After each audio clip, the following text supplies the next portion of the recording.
Shut up, fool!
What's that, Myron? What'd you say? I don't care about that. I don't care we're up 300 subscribers when I talk about politics. Doesn't matter to me. No, you shouldn't be proud of that. Yeah, I know they tell me that every time I should stop talking about politics and I'm going to lose subscribers if I do. Yeah, I know that's not true. Yeah, but it doesn't matter. We're doing this for fun, Myron. It's a hobby, okay? Well, yeah, I know you get paid for it, but you're overpaid. Hey, welcome. Who was here first, Myron? Yeah, that's what I'm seeing. Michael is so important. He has to repeat his name twice. 10,000 Pine points to you. I've adjusted this for inflation. That's why it's higher now. Second place is Martin van du Kuij. Kuj, is that how you say it? 5,000 Pine points to you. And Carl Stenholm, 1,000 Pine points to you. And the biggest, Jasoni, this is, I think, at least 3 times this year you've been in 4th. That's really tough to do, to be that big of a loser. I know what maybe a lot of you want me to talk about straight at the gate, but I'm going to make you wait for it. The really controversial stuff. Hey, Dominican Republic, welcome. I'm going to talk about inspiring philosophy, very short clip, and then I want to talk about how people like Alisa Childers can't be bold enough to say what the real problem is with progressive Christianity. I still don't understand why they can't say the word hell. And I'm going to talk about Braxton Hunter. He's going to trash Calvinism, which I agree. He does a good job at trashing Calvinism, but I'm going to point out that he still has problems of his own. See, this is the thing. I disagree strongly with Braxton Hunter and some of his views. Same with Alisa Childers, same with Inspiring Philosophy. I disagree strongly with some of their views. Dare I say, with maybe in Alisa's case, and in Braxton's case, I think they hold immoral views. And guess what? I can strongly agree with them on other things. Whoa, that's weird, right? Reminds me of some of the flack, what's his name, Bill Maher is getting. Like, isn't he like a left-wing progressive secularist type guy? Whatever you want to call him. But I tell you, he says something about how the certain liberal media covered up the laptop thing. And then all the liberals say, oh, like, I'm not going to listen to him again. He's terrible. Man. Haven't you guys figured out that we Homo sapiens are complex creatures that can hold various diverse views that don't always comport to what you want them to believe? Thank you for the donation, O'Flamio. PineCreek, you skipped this Thursday. Are you accepting callers today, or should I go to Sam's Club to shop? Well, I tell you, Sam's Club is not as good as Costco, so I think you should stay here. Costco is a wonderful store. I would highly recommend it. My dream job actually is to work for Costco. I want to be a greeter at Costco with a little name tag, PineCreek, and I want to welcome the people there. Oh, that'd be so much fun. So I encourage you to stay. Will I accept calls? We will see. I know there's a lot of people who probably want to weigh in on a lot of things, But yeah, we'll see. Okay, let's get right into it. No, this is from Inspiring Philosophy, dated today. A short, so it's really short. It's under a minute. The fact's so ridiculous you didn't believe it until you looked it up yourself. There isn't a single eyewitness account of Jesus' life. Okay, but this is not ridiculous or surprising to historians. You notice IP did not disagree with it.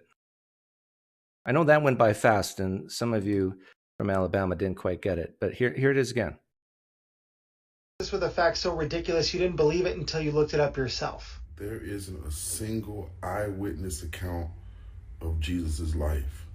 Okay, but this is not ridiculous or surprising to historians. First, a case can be made by arguing from scholars like Craig Keener or Richard Bauckham that the Gospels of Matthew and John were eyewitness accounts. Yeah, a case can be made. I think he uses using names is the same as citing a source. But yeah, I just want to point out something for IP here. This also works for fictional novels, yes? The real question is it fiction or is it history?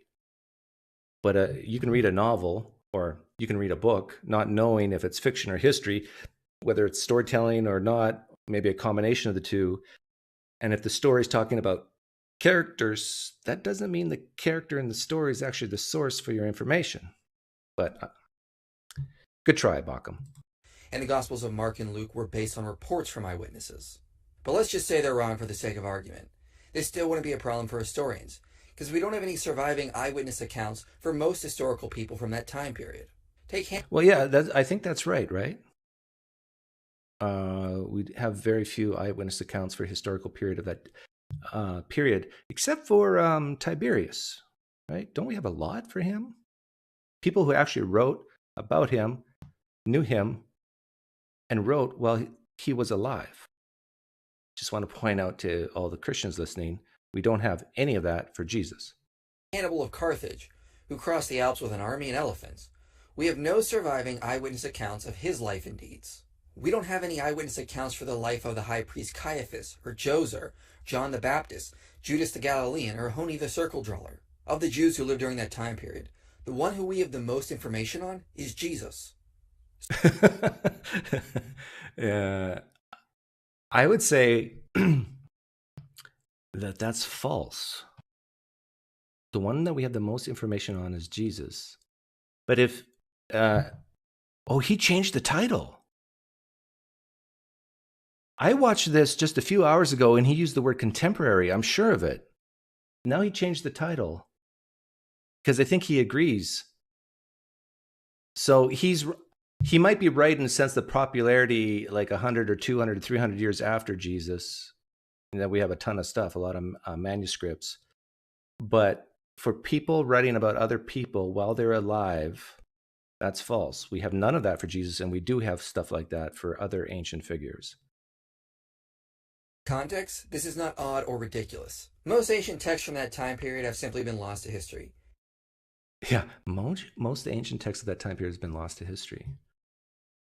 That reminds me of Jonathan Sheffield. If Jonathan Sheffield agrees with Inspiring Philosophy here, then that means that there could have been people saying, no, I was there, Jesus did not rise from the dead, Christianity is false, because that's his big marker for him. But, IP says most of history has been lost. And if there's reason to make some history to be lost, then one thing I wanted to point out here, nobody's replied. This is one thing that gets my gitch in a knot. That's a Canadian phrase, right? Skip. Kip. Did you use the word gitch ever? I think Canadians use the word gitch more than Americans. In every atheist journey, I know it's small, to finding truth is the realization that unyieldingly snobbish skepticism towards the Bible means we have to discount the existence of most human civilization before the Middle Ages on the same basis that no one actually saw Caesar cross the Rubicon and write about it in 49 BC. Here's my reply, and here's my advice on how you deal with this sort of thing. No, I shouldn't have said we, I should have said me, I just discount the big claims. If a text said that Caesar and his men floated or hovered or just flew unaided across the Rubicon, would you be skeptical, King Edward Longshanks? You would. You would be skeptical. You would. I guess you're discounting most of human civilization then.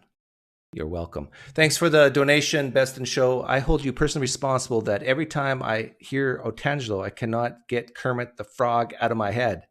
Well, you know what? That's a good thing. Otangelo was on here. He said he doesn't mind because he's thick-skinned. Okay, moving on to Alisa Childers. This is about progressive Christianity, and there's one interesting part in here that I want to play. I think there might be some listeners thinking this. Progressive can be a good word. Like when things are moving forward, there's growth, there's progress. Why is it used in a way to talk about an approach to Christianity that's seen as dangerous, harmful? Explain some of that, why progressive Christianity is something that is worth unpacking and getting really clear about the dangers of. Okay, to me, this is a softball question. He's lobbing a softball up to Alisa. And Alisa can say progressive Christianity is dangerous, because that's the question, because it leads people to hell, full stop. That's all she has to say. Let's see what she says. It's good to progress in our faith, right? I want to progress. Take next steps. That's what we talk about. Yeah, I want to grow. I want to mature. I want to be a different person than I was yesterday. I want to progress in that sense. But I think the main difference is that, first of all, we need to understand that progressive Christianity is a term that's used by progressive Christians. So this is what they call themselves. It's not a pejorative. It's not some sort of a negative thing that, you know, other Christians came up with to sort of, oh, those progressive Christians. This is a term that they call themselves. And so it's a phrase that really has a lot to do with not just viewing ourselves as progressing in our understanding, but also thinking, well, you know, Christianity itself is progressing. So whereas historically Christians might say the Word of God is our foundation, and the reason that God's Word doesn't change is because He doesn't change. God is actually not progressing. God's Word doesn't change. Yeah, it's funny to, I know Christians like Alisa can't understand this. She can't hear it. But for non-Christians or former Christians, we read the Bible and we say, no. When you say the Bible doesn't change, then you're kind of dissing progressive revelation in a way. Like God's nature doesn't change. Well, He seems definitely to change how He acts with people throughout time. Like He would say on a few thousand years ago, it's okay. In fact, I command you to stone the practicing homosexual. But today, would Alisa say He would command that? Does that reflect the unchanging nature of God? His Word does not progress. But in progressive Christianity, His Word does not progress. You know, for many years, His Word doesn't progress. My goodness, yes, it does. There's this sense in which the people who walked with Jesus, the ones who knew Him, the eyewitnesses to His life and death and resurrection, these represent Christianity in its infancy and therefore don't really have the highest authority to tell us what Christianity is. We're progressing. And we can look back at the writers of the Bible even, and according to progressive Christianity. I'm reading the comments and I'm listening at the same time, which takes a lot of talent. Have I ever considered orthodoxy? Yes, they are the strictest, but they have some of the nicest Christians you can ever think of. Comment warrior of Jesus Christ Father. The nicest Christians I've ever met in my life have been Mormons. And they call themselves Christians. And disagree with them because we've evolved now. I don't think that's a healthy way to look at Christianity, because God's Word doesn't change because He doesn't change. And so whereas we might say, actually, these guys have the highest authority because they were the eyewitnesses of Jesus' life. So it's this completely different way to approach the faith. Wow. That's a really helpful distinction. But did she answer the question? What's so dangerous about progressive Christianity? I'm glad that you could sum it up for us like that. So you've explained a bit about what progressive Christianity is. So what would the opposite of it be? Like, let's begin to walk through, okay, I think I'm getting a sense of what progressive Christianity is. You've done a great job of describing that. So what's the opposite? What would that be? That's a great Me, says Alisa Childers. When you see me, I'm a reflection of the opposite of progressive Christianity. question, and this is a question I wrestled with when I was writing my book, Another Gospel, which chronicles my journey. I thought about using different words like traditional Christian as the opposite, or maybe conservative or evangelical. And the reason I didn't use any of those words is because they have a lot of baggage. There's political baggage on some of those words. Yes, you don't want to talk politics. Like Alyssa's, she's learned from Mythvision. No, we don't want to talk politics. Thanks for the donation, Danny. And I missed a couple other donations, right? My apologies. Thank you.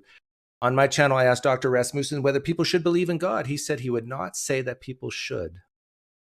He would not say that people should. That tells me right there, Danny, that Josh Rasmussen is a universalist. That tells me that he disagrees with his father. And that tells me that sometimes Thanksgiving dinner is awkward. I mean, the word evangelical is just, people have all sorts of different ideas they think of when they think of that word.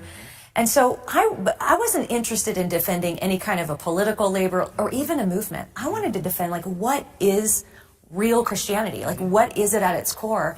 And so there's no perfect term, but I like to say that historic Christianity is the opposite, because that's what's not going to progress. So we go back to Jesus, the apostles, the early church fathers. What did the earliest Christians think at the very bare bones Christianity was? Then we're going to trace that through history. Now, certainly we're going to see Christianity go off the rails. We've had reformations.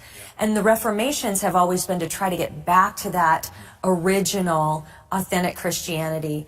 Which is more original, Protestantism or Catholicism? Are you a Catholic, Alisa?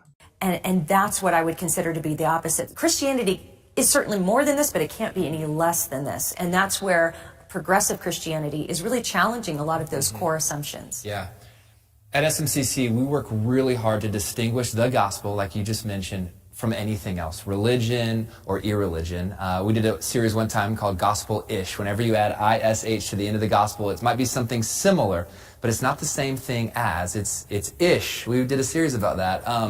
This is really, really important to us. I think there are a lot of Christian movements that have the same vocabulary but a different dictionary. They're using the same terms, but they mean different things, and how they say that, sort of a pseudo-Christianity type of thing. So now that you've kind of unpacked that for us, let's get just maybe a bit personal. What harm have you seen done to people inside of this progressive Christian type of thinking, belief? He's bringing in the practicality, and I love this. Belief system or culture, maybe how you were harmed, how others have been harmed. I want to kind of focus in on how this is dangerous to people's joy, their well-being, their trust or relationship with God. Yeah, thank you for that question, because it's a question that requires a lot of thoughtful insight. And I think that in my case, I remember being in the class, and they were talking about the atoning work of Jesus on the cross. And the view that was being presented was, hey, if God the Father required the blood sacrifice of his only son, well, that implicates the moral character of God. And so the atonement was then being referred to as cosmic child abuse. And I just remember in that moment thinking, look, I mean, we can agree to disagree. Was Jesus not God's child? And was Jesus not abused on the cross? And was not this a plan from before the foundations of the earth? You know what's interesting is how, you worship this invisible man in the sky, these type of memes. They're actually accurate. They just don't like, people like Alisa just don't like how they sound. But cosmic child abuse is an accurate description. Jesus was abused, the Son of God. Invisible man in the sky, God is invisible. And according to the Bible, heaven is up. Jesus floated in the clouds, elevated above sea level towards heaven. Right? It just makes you feel a little icky to hear it put that way, but they're actually true. Agree on a lot of things. But if Jesus didn't die for my sins, I'm doomed. My soul is doomed because I knew I was a sinner. I knew that. And You know, you could be doomed, Alisa, and Jesus died for your sins. And this is going to lead into when we talk about Braxton Hunter coming up next. Jesus paved the way. He is the only way to God and to heaven. But that doesn't mean you're going there. You first have to accept it. The power, you have the power. You control your destiny, not God. God is helpless. You control your own destiny. You have the power, not God, because what good is a road that leads to heaven if you do not get in your car and travel on it? And keep going. You got to finish, as James says. You got to reach the end of the road. You just can't start. You got to keep going. Oh, this is so good about Calvinism. So the harm that did to me, and I think what it can do to other people, is that it really does, if you're being told you're perfect just as you are, like you don't have to be reconciled to a holy God. In fact, a God that would require that is not even a good God. What that does is actually leading people away from God and away from being in the fullness of joy of what it means to be reconciled to a holy God. Yeah, so the bad thing about being a progressive Christian is you don't have the fullness of joy. Can we measure that? I'm assuming she's talking about here on earth, but maybe not. You know what? Come to think of it, she's not talking about earth. Because being a historical Christian, a real Christian, could mean you have the worst life here on planet Earth. Right? So it's about heaven and hell, carrots and sticks. And we want a God that's holy, because his holiness means that he can't have unity with sin. Yeah, this is interesting, that phrasing. We want a God that's holy. Isn't it amazing how people get what they want when their beliefs are stemming from their imagination? Progressives want a God that doesn't desire blood sacrifice. We want that God. Whereas Alisa wants the God that does have a blood sacrifice. You will always get the desires of your heart when it comes to who this God is. We want a God that's perfect like that, because that's how he's going to keep his promise to wipe away every tear from our eye. There won't be sin in heaven. There won't be suffering or evil in heaven. Yeah, if there's no suffering, no evil in heaven, then how can there be anything good in heaven? I think Frank Turk said that, right? We need evil to know what good is. We need suffering in order to know what not suffering is. And if there's no suffering or badness or sin in heaven, then I tell you, everybody who goes to heaven, they're going to walk around like zombies, like, I don't know what's going on. Is that good or is that bad? There's nothing to compare it to, because everything's good. To quote the Incredibles, if everything is good in heaven, then nothing is. Oh, no, he didn't actually say that. What's his name? Syndrome? Heaven. And that's because his holiness requires that he can't allow that in. And then for us to be reconciled to him in that, forever we will be in his presence, experiencing all the joys of fulfilling our purpose of worshiping God and being known by him and knowing him forever. Worshiping God for trillions and trillions and trillions and trillions and trillions of earth years. But every day is going to get better than the previous day, according to Trent Horn. Progressive Christianity, in the way they teach about what they might think the gospel is going to lead. It's going to preclude you from having that. And I think that would be. Yeah, this is where I have a problem, because if you believe something, don't be scared to say it, Alisa. Please. If you don't have the correct version of Christianity, you're going to hell. Say it. Don't be scared. I actually respect Braxton Hunter more than Alisa, because Braxton's not scared to say it. Be one of the main harms. And then there are going to be harms in this life too. You think about suffering. As Christians, we know that when we suffer, we are partaking in the sufferings of Christ. It's just this momentary affliction that is not even a... Yeah, she's definitely talking about heaven when she's talking about joy, because she's acknowledging that there's suffering here on earth, but it's just momentary. Doesn't really matter. Well, it matters, but not that much. I got to bring up the transcript here and see if the word hell. Oh, the word of hell is in here. Let's see.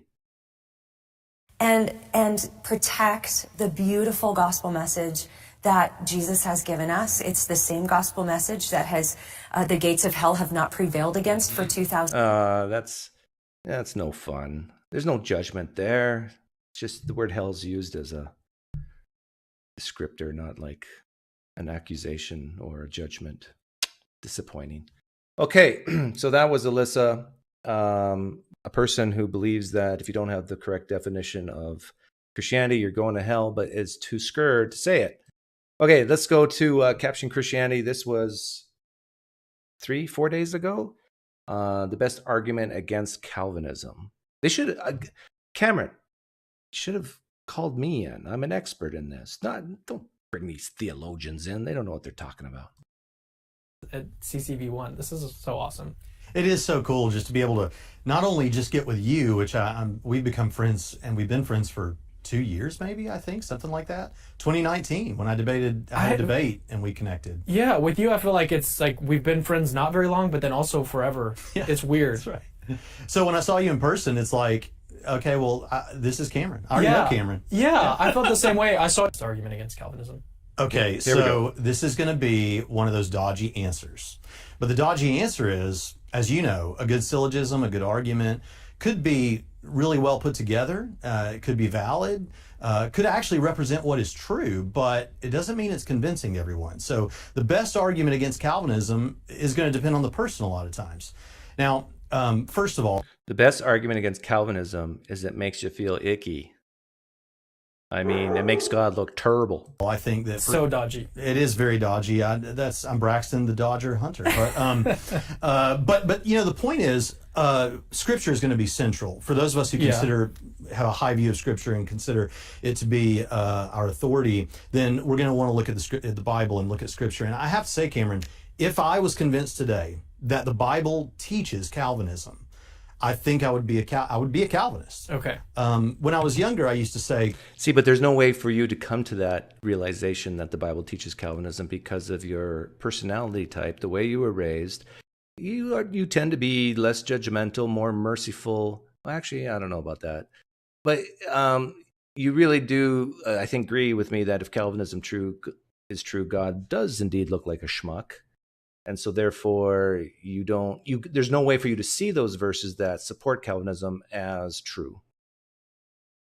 Like, if Calvinism turns out to be true, I don't think I would worship the Calvinist God and things like that. And then I thought, Braxton, do you have like absolute Cartesian certainty? No, you don't. So maybe don't say things that could potentially be blasphemous like that. So potentially blasphemous. This is something that I think a lot of atheists agree on. Let's see if I can speak for all atheists here without getting in trouble. Yeah, of course. Like, the whole idea of blasphemy is so silly. It's like you cannot say certain things, certain things because the creator of the universe might be offended. That's ridiculous to me. Call me crazy, but it does not compute how the omni God can be offended by words coming from ants. But it's going to involve Scripture. Scripture is going to be the thing, and I would be a Calvinist today if I thought Scripture taught Calvinism. I don't think Scripture teaches Calvinism. There are, 40 to 60 verses, something like that, that Calvinists use as proof text. You hear that? I didn't think it was that many. 40 to 60 verses that Calvinists use. That sounds like a lot. I mean, how many verses is directly against Calvinism? Is it? Shouldn't we just weigh it? Like, if the answer is 100 to 200, is that how we weigh it? Non-Calvinism wins? And I will admit that prima facie, it seems like Calvinism is true. And I think what happens a lot of times... Woo! Prima facie, when you read those 40 to 60 verses, it sounds like Calvinism is true. when you take the Bible at face value, it kind of makes it sound like Calvinism is true. But he's saying it isn't. What if I was to say, yeah, if I take the Bible at face value, it sure sounds like Jesus rose from the dead. That doesn't mean that's true. Oops. Is that the non-Calvinist folks, they look at their proof texts and they know those Calvinist proof texts are there, but let's just try not to think about them. And the Calvinists do the same thing, a lot of them, lay people in the church perhaps. But look, we want something that explains all the body of texts, and I think that a good non-Calvinist position does that better. I've come to think that some of the texts that most obviously seem to teach Calvinism are better understood not to teach Calvinism. So I think Scripture is important, and I will... So he's saying it's at its face, prima facie, is that the word he used? At its face, it looks like the Bible teaches Calvinism, but properly understood, it doesn't. Bring that in together with philosophy, because the other thing is, and for what we're doing on this channel and things like that, philosophy is very important. And I think that there are major problems philosophically when it comes to the nature of man and the nature of God with Calvinism. Yes. Now, what is he talking about here? What philosophical problems? He's talking about the problem of evil, I think. But here's the problem, and the reason why I wanted to play this video. The non-Calvinist view of God doesn't get you out of this problem, this philosophical problem of evil, that he's still a schmuck, even if non-Calvinism is true. Now, I pick on Calvinism a lot, but you guys are no better than non-Calvinists, because Braxton Hunter, if he were here right now, let's say, Dr. Braxton Hunter, do you believe God knows the future with certainty? Yes. Do you believe God has free will? Maybe. Do you believe God could have chosen not to create, and that because he did create, he knew that sin would result in something that he hates? Well, yeah. But I'm a Molinist. Oh, so does Molinism fix this problem that God could have chosen not to create anything at all? No. Actually, I think there's a chance Braxton Hunter believes that God is not free when it comes to creation, that he had to create. I could be wrong about that. Primarily as it relates to moral responsibility. So if you want to know what I think, having said all of that, is the best argument against Calvinism, it would be, I don't think the Bible teaches it, and then what it implies about God's nature and about our nature. The best argument against Calvinism is what it implies about God's nature. In other words, I don't want God to look like a schmuck, so that's the best argument. He actually agrees with me. Isn't that what I said like a few minutes ago? The best argument is like, it's icky. He's agreeing with me. He's appealing to emotion, though, right? That it just doesn't feel right. And I think he's also saying that it makes God morally responsible. If Calvinism is true, then God is morally responsible for sin. But I don't care if you're a Calvinist or non-Calvinist. Non-Calvinists have the exact same problem. If, got to say that 3 times, if you believe God can know the future with certainty, or at least be a really good predictor, has free will, and chose to create anyhow. Knowing that he desired to create, knowing it would lead to something he doesn't desire. Desire, not desire. Some people call that a contradiction. So the reason it's a problem for moral responsibility is when we think about human freedom and God's sovereignty, there are basically 3 options on the table with human freedom. There really are only 2 options. Option number 1 is libertarian freedom.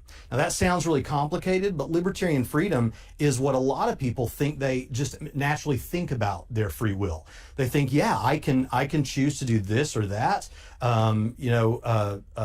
Searle, atheist philosopher, says it seems like when I did this, I could have just as easily done that. It seems like you have this ability to have done other than whatever you ended up doing, or at the very least, that when you choose to do something, some things anyway, that nothing external to you determined what you would do. That's libertarian free will. Yeah, nothing external to you has determined what you will do. So the only reason why you make a choice is because of you.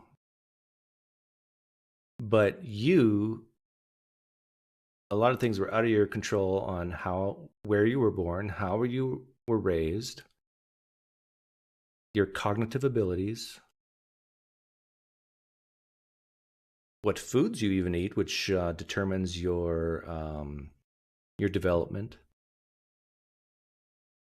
See, this is the problem with libertarian free will. And that is, it almost seems like your choice, your free will choice, poofs out of nothing. Right? And I think a lot of Christians would admit this, that your choice is created out of nothing. Am I wrong about this? Or would a Christian like Braxton say, well, you're sort of free. You're sort of libertarianly free. And there's definitely things that will influence you. Like, I can even use scripture against this. What's the verse? It's something like, you think this is about the principalities of flesh. But no, it is a spiritual battle. Like, how much of your choices are caused or influenced by demons, Braxton? And how much of your choices are influenced by God? How free are you in that situation when you have these spiritual forces pulling you left and right, left and right? That's a battle, right? Like, would Braxton say, yeah, these influences, even from not God, not demons, just humans, and your environment is an influence as well. Like, are you 50% free in those situations? 10% free? Just how free are you? Simply put, it's what a lot of people just already think they have. Determinism, on the other hand, is like on naturalistic determinism, it would be something like, well, the past history of the universe is like a chain of dominoes that is falling, and it leads to your birth, and then the formation of your neural structure while your mother is pregnant, and then ultimately neurons firing in your brain that we call your choices, and they are choices, but they ultimately could not have been otherwise. These are unchangeably your choices. Christian determinism says ultimately determinism is true, it's just that God's determining everything. So you can see how when we have a book like the Bible, a collection of books, that seems to be a story of choice all the way through. 2 trees in the midst of the garden. We have a story of... Oh, this is interesting. The Bible seems to be a story of choice. I seem to remember, what's his name? Cliff Clavin? Not Cliff Clavin, that's from Cheers. What's that guy who said that God wanted sin to enter the world so Jesus could come to redeem us so we can know God in his fullness through Jesus? What was that guy's name? I did a video on it. He has a beard. Forget his name. But isn't that true? That God had a plan for salvation even before humans? I'm not sure how Braxton would answer that. I think he would say yes. Choose me that you will live, you and your descendants. As for me and my house, we will serve the Lord. Choose you this day who you'll serve. As for me and my house will serve the Lord. A story of choice all the way through. And Calvinists will look at that and say, yeah, it is choice. Of course it's choice. But that's a choice that is determined by God on Calvinism from the foundations, before the world was made. Clay Davis? No, it's not. Is his name? Oh, his name is Clay, but it's not Davis. Is it? Now this is bothering me. I did a video on it where he basically said, that it's good that sin entered the world. But by the way, Muslims believe this too. Clay Jones. It's Jones, right? Yeah, I think it's Clay Jones. I should play that. That was so hilarious. And then Braxton gave this look of horror on his face. Let's see if I can find it. Oh yeah, here it is. I gotta play this. This was so much fun. From the beginning of the ages, it was always expected that Adam was going to sin. Expected by who? By whom? By God. Because the Lord wanted to have Jesus come to die for the sins of the world. If you're a Christian, you and I, Christians, are actually in a better state today than we would have been if Adam and Eve had never eaten from the tree. I should play. Did I play Enya here? Do, do, do, do, do, do, do, do. Better state. Watch Braxton perk up here. Today than we would have been if Adam and Eve had never eaten from the tree. We're better off than we were if Adam and Eve had never ate from the tree, because we got to get to know God. Sin is good. Evil is good, because then that's how we know who God is, through Jesus. I know you were raped. I know, child, that Catholic father molested you, but it is good. We're better off that these things happen, so we can know who Jesus is. That's what he's saying. God the Son allow himself to be tortured to death to demonstrate his love for us. Yeah. Gotta have. Christianity is a religion of torture. You need that torture, because that's how you know who God is. Without torture, it's like, who's this God guy? I need the torture. And they use what they think, or what some Calvinists speak as though is a third option between determinism and libertarian freedom, and that's compatibilism. And compatibilism just is determinism. Many times people new to this discussion think that compatibilism is a third option. Like, it's kind of libertarian freedom and it's kind of determinism. I kind of agree with him here. Okay, so here's the difference, because some Christians might say, but Doug, aren't you a determinist? Well, yeah, I lean that way. Whether how much of it's random or not, I don't know. But here's the difference between me as a determinist and a Christian Calvinist. I'm not claiming that there's some God who set this whole thing up. And I am not omniscient like God, who knows with certainty what will happen. I think not all Christians believe that, but I think Braxton does. So we behave on planet Earth like we are free. We could have done otherwise, even though probably we couldn't, but we don't know. I don't know what effects my words are going to cause. So we just go on about our lives like we can change things, maybe even if we can't. Well, no, we are changing things by our words, by our actions, but we can't foresee it. We can't know it. We can predict. But even then, like, if some people say God doesn't know either, well, but he's a way better predictor than I am, right? Like, I can predict with pretty high confidence. I can really offend people saying a few things, but I don't know that for sure. Okay, speaking of offending, let's get into Mythvision and the price thing, because I haven't talked about it since the whole kerfuffle. Now, that's a Canadian word, kerfuffle. You Americans don't say that word, but the Brits and Australians and Canadians do. The kerfuffle. I went on Nathan's channel the day after I interviewed Price, and Derek came on, and there was a lot of information I was not privy to, not aware of until that time. So my opinions changed a little bit on the situation, because I didn't know to what extent it was affecting his channel and so forth. Like 25, he said 25% of the people he's reached out to come on a show said no because of Price. Didn't know that before. And there were some other things, but I want to actually, I haven't reached out to Derek and asked his permission to critique him on this video. But then again, I don't do that for Braxton and Capturing Christianity and Alisa Childers either, right? I just played videos that were new. And so to be consistent, I'm going to do this even for atheists. But as always, Derek, if you're listening, you're welcome to come in after this. Same with Alisa. Boy, Alisa, I hope you are here and want to come in. And even Braxton, those two will never. Come on. So let's take a listen, and I'll give you my opinions on it. The same side and realizing that. Ladies and gentlemen, I'm the host of Mythvision podcast. I know you probably heard the news, like, what happened? Why is Derek dropping Dr. Robert in price? Most of you who already know why and are aware and are on the same side and realizing that that's a big problem, I appreciate you. You didn't need so much explanation to realize. Go watch PineCreek's video.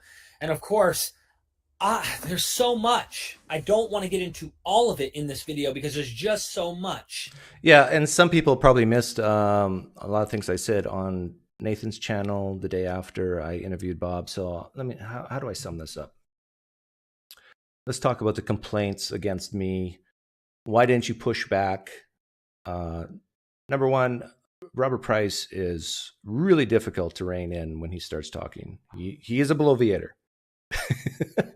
But I did interject and interrupt him several times. But I had a list of things I wanted to get through, and I knew that if I was to push back on every single thing, we would not get through that list of things. For example, I wanted to go through those, the list of things from Twitter, that accusations against him. Then I also wanted to talk about his politics and Trump, and there was just a lot to get through. And I knew if I would push back on every single thing, we wouldn't get through it. Plus, I also wanted to provide a platform for him to just say a lot of things that he believes without any pushback. What's so bad about that? Oh, it hurts people's feelings, Doug. Oh. Okay. Ideas are one thing, but some ideas can be harmful. And then some ideas, when someone is a representative of you and what you've built as a platform, you don't want their ideas to reflect as if you support these ideas. Yeah, I agree with this. However, I have a lot of Christians come in on my channel who, some of them, like I've talked to many Calvinists, for example, and I've talked to a lot of people who believe, yeah, Jesus drowned babies. Are they extension of me? Now, it's not the same person coming in, day out. I think I asked Derek this the other day on Nathan's channel, how many times does Price come in? And he said like twice a week on average, probably. Is that enough to be considered a third limb of yourself, or a representative of yourself? I don't know, maybe. Or is it just because they're both atheists, and therefore, if someone is so stupid enough to think everything Bob believes, then Derek believes? Nobody's that stupid, right? Right?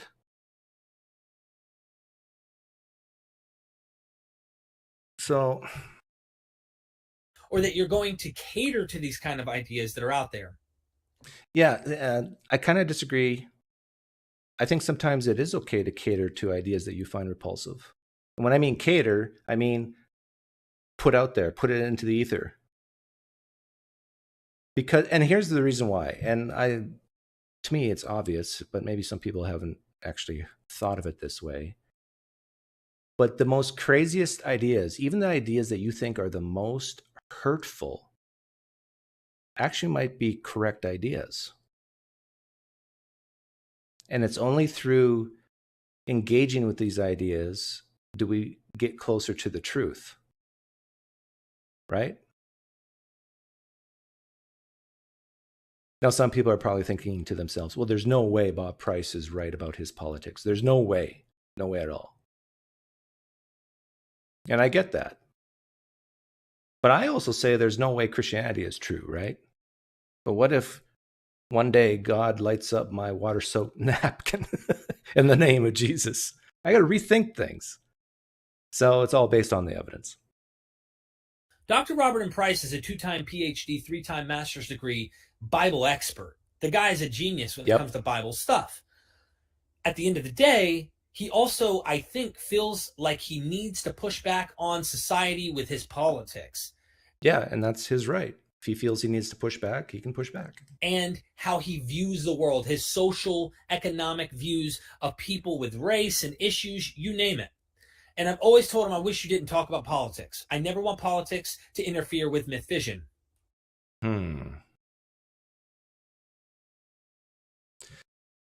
Yeah, but if you know going in that he is that type of person who feels the need to push back in the political field, then maybe a year ago should have said, hey, I love you when it comes to the Bible, but I'm not going to invite you back. I bet you Price would have said, okay, that's fine, I understand. Like, there's probably a lot of people who I disagree with strongly about politics, but I would still have on my show. But let's listen on. At this point, it's gone public. It has forced not only the community to come and say, this is bad, D, and I didn't want to look at it for a few days. I even wanted to go, let's compartmentalize these problems. But the problems are worse than I thought. Yeah, like, again, there's a lot of people who I have really bad ideas, and I'm going to keep comparing it to Christianity. That doesn't stop me from bringing them on to my channel. But again, I get Derek's point that he feels that Price is a reflection of him, that people will think that. But, you could have a disclaimer on every video you make. The views expressed outside this channel of Bob Price do not reflect mine. And that solves that problem, right? And there were definitely signs along the way that made me think. For example, if you have Black Lives Matter rioting, they're out in the streets. All right, here we have black individuals rioting. A truck with children. They maced the child! This is a truck full of children! Police. Hands up, don't shoot! Hands up, don't shoot! Hands up!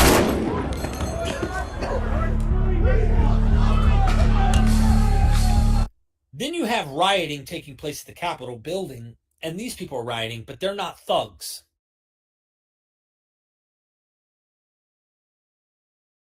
Yeah, this is a good example that no matter what side of the political aisle you are, you have the capability as a Homo sapien to destroy property and kill people.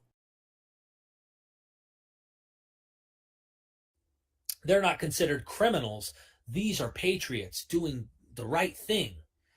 There seems to be a double standard, or something's going on here that I really don't see. Why aren't we saying everybody's bad then? Everybody's wrong. No, you're picking your team and you're fighting for it. And Well, Calvinists do say that. Depraved. it sounds like he's kind of an apologist for the Trump side. Whether you're a Trump supporter or not, I don't care. That's not the point.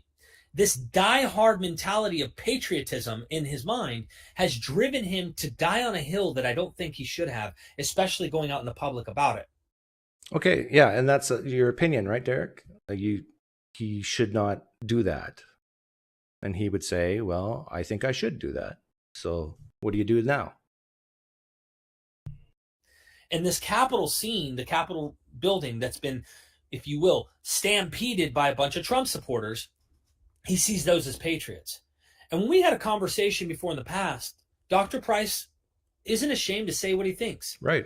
I've had conversations with him many times about things as along the way they've come.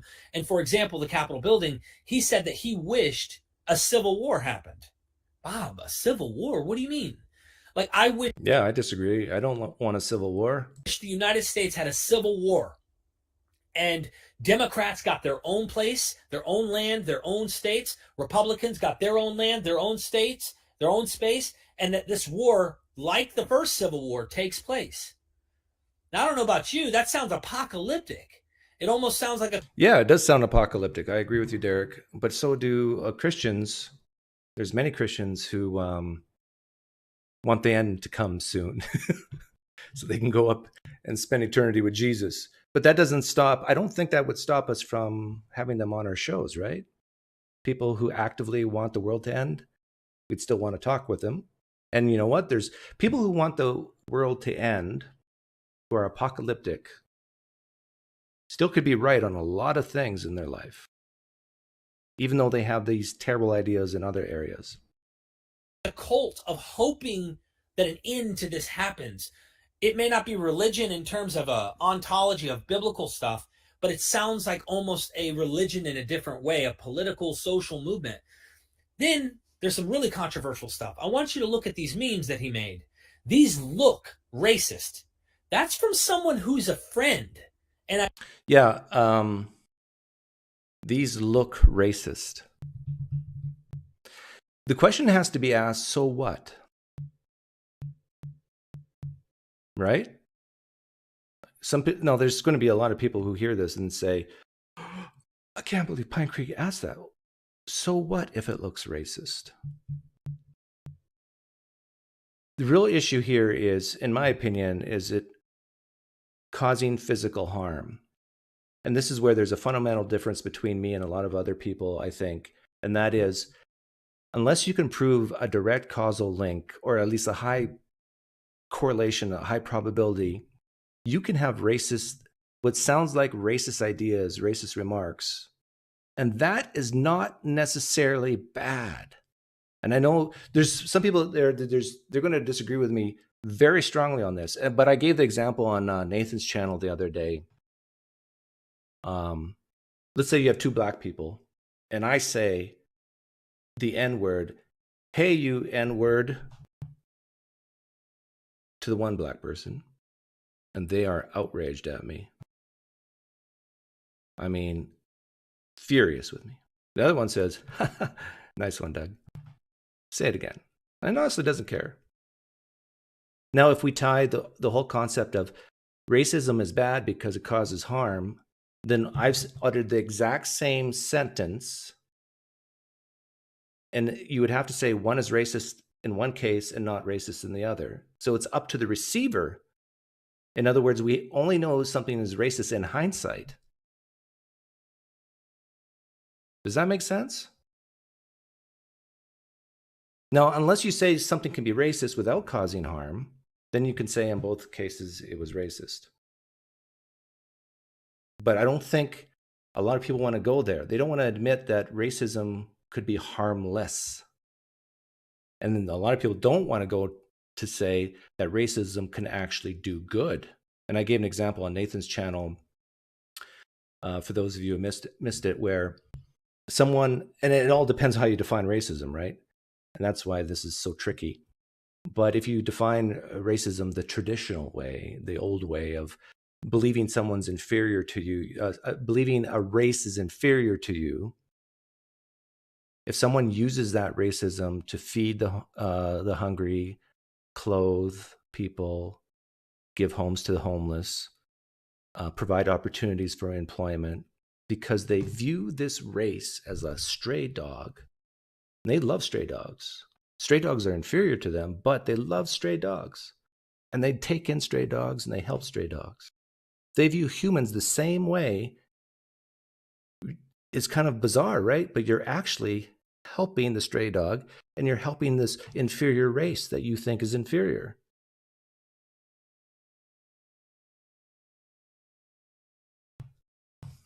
Thinking people understand this, but people who have knee-jerk reactions to this sort of thing, there's like, they think this is bizarre. I tried to ask him, please publicly say, even though you say you didn't mean this as a racist thing, you really should address this and apologize for it appearing that way. Here's I think the major disagreement I have with Derek here. You should apologize for the appearance of racism, that some people can take it that way. And the reason why I disagree with Derek is because I think about all the things I say on my channel against Christians and Christianity, against Muslims and Islam, where they view my words as blasphemy, terrible, immoral, leading people to harm. right? Real, in their view, I am leading people to the worst harm ever. Eternal damnation. You can't get worse than that. I'm not saying with all Christians or all Muslims, but a lot of them do believe this. So should I apologize to the perception that I'm leading people to hell? Should I apologize? Christians, Muslims, I am deeply sorry that you took my words as leading people to hell. I'm not sorry for it, because I think it's false. Now, I could be wrong. And again, getting back to the two black people analogy, some people can listen to words and be deeply offended, and others people can listen to the exact same words and not be. So now what's the real issue here? The real issue is not the words coming out of my mouth, it's the reception of those words in those individuals' mouths, right? This is why I keep encouraging people to become stronger. Thanks for the donation, Jake Outrider. I've been told I should pre-read the messages before I read them because I got in trouble the other day, but I won't. Check out Dr. Price's response to Derek's video on History Valley with Dr. Luther and James Valiant. I was blocked on the Mythvision Facebook group for posting it. Love you, Doug, and thank you. Well, thank you for the donation. Yeah, I'll check it out. I won't check it out here today, but yeah, I'll check it out later. And I will play some of Price's response after this. No apology. And me and my wife begged him, and we're trying to get him to convince him, listen, this is not good. This is bad. Please. Yeah. Okay. And this is another disagreement I have with Derek. And I want everybody to know, like, I like Derek. I consider Derek a friend. But I'm doing this because I do this with Christians who I view as friends as well, and I critique them, right? Imagine a Christian friend of mine and his wife calling me up and saying, Doug, please, you need to apologize for your channel, what you're doing. Do you realize, Doug, how many Christians you're offending? You're doing real harm, Doug. Please stop. At least, Doug, go out on your channel and apologize for the appearance that you're blaspheming God. I view this as a good comparison.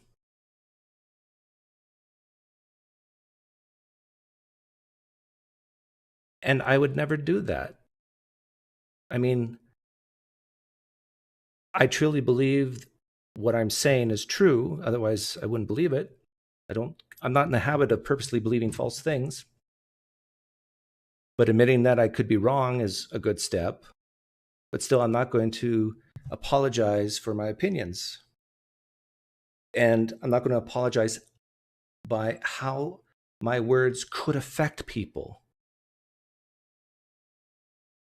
Because it may affect people, but might not. And even if it does affect people, it could affect people in a good way, not assumed a bad way. Right? I'm not omniscient.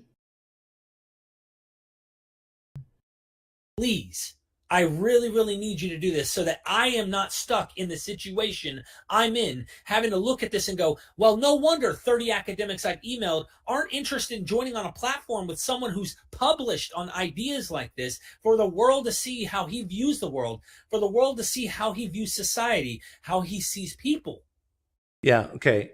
And I get this point. I really do. But when I talked to Derek on Nathan's channel and I asked him what percentage of people said no to him because of price, and Nathan, if you're here, you can correct me if I'm wrong, but I think he said 25%. So these 30 people he's talking about represents 25%, I think. That means that 75% of these other scholars have no problem with Price's outlandish views. That's a big percentage, right?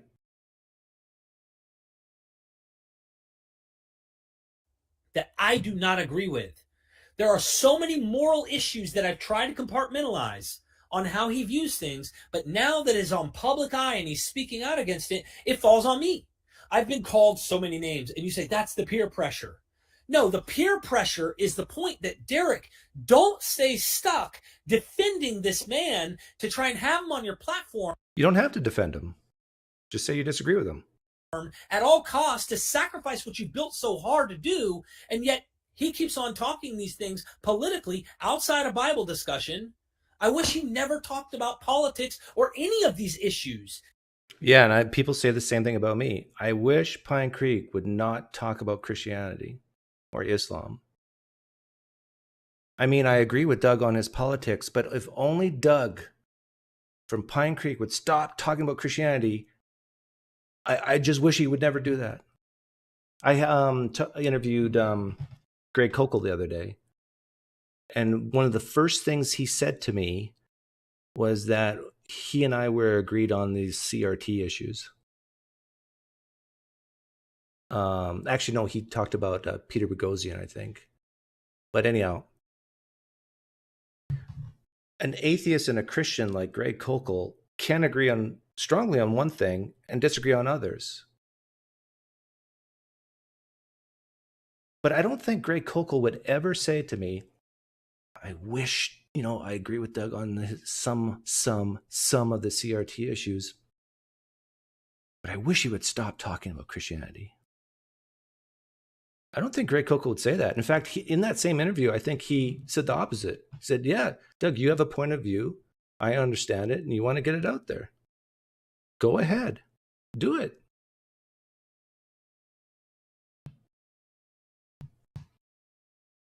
Ever. The social, political, economic issues, all of that. I wish he stayed to himself, voted as a Trump supporter, kept it in his community or in his family, and never made it a public thing.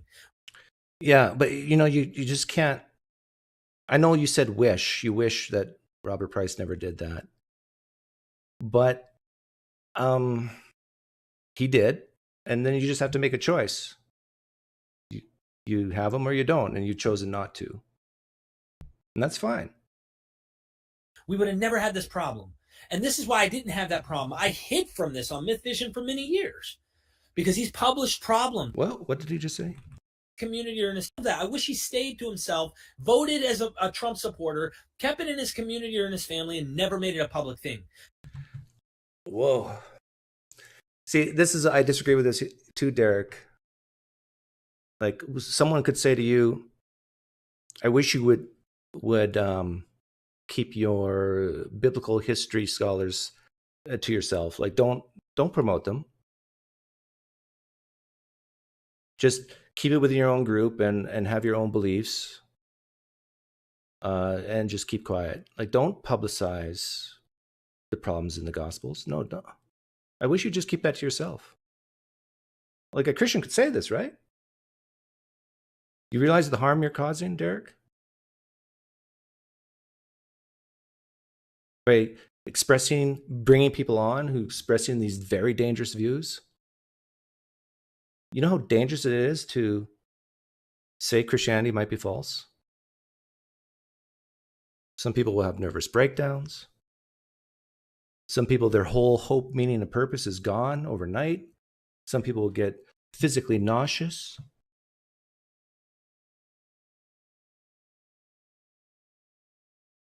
It's very dangerous. That I just wish you would keep these scholars away, because Christians are hearing this, and it's causing great harm. We would have never had this problem. And this is why I didn't have that problem. I hid from this on Mythvision for many years because he's published problems over and over and over. Like I said.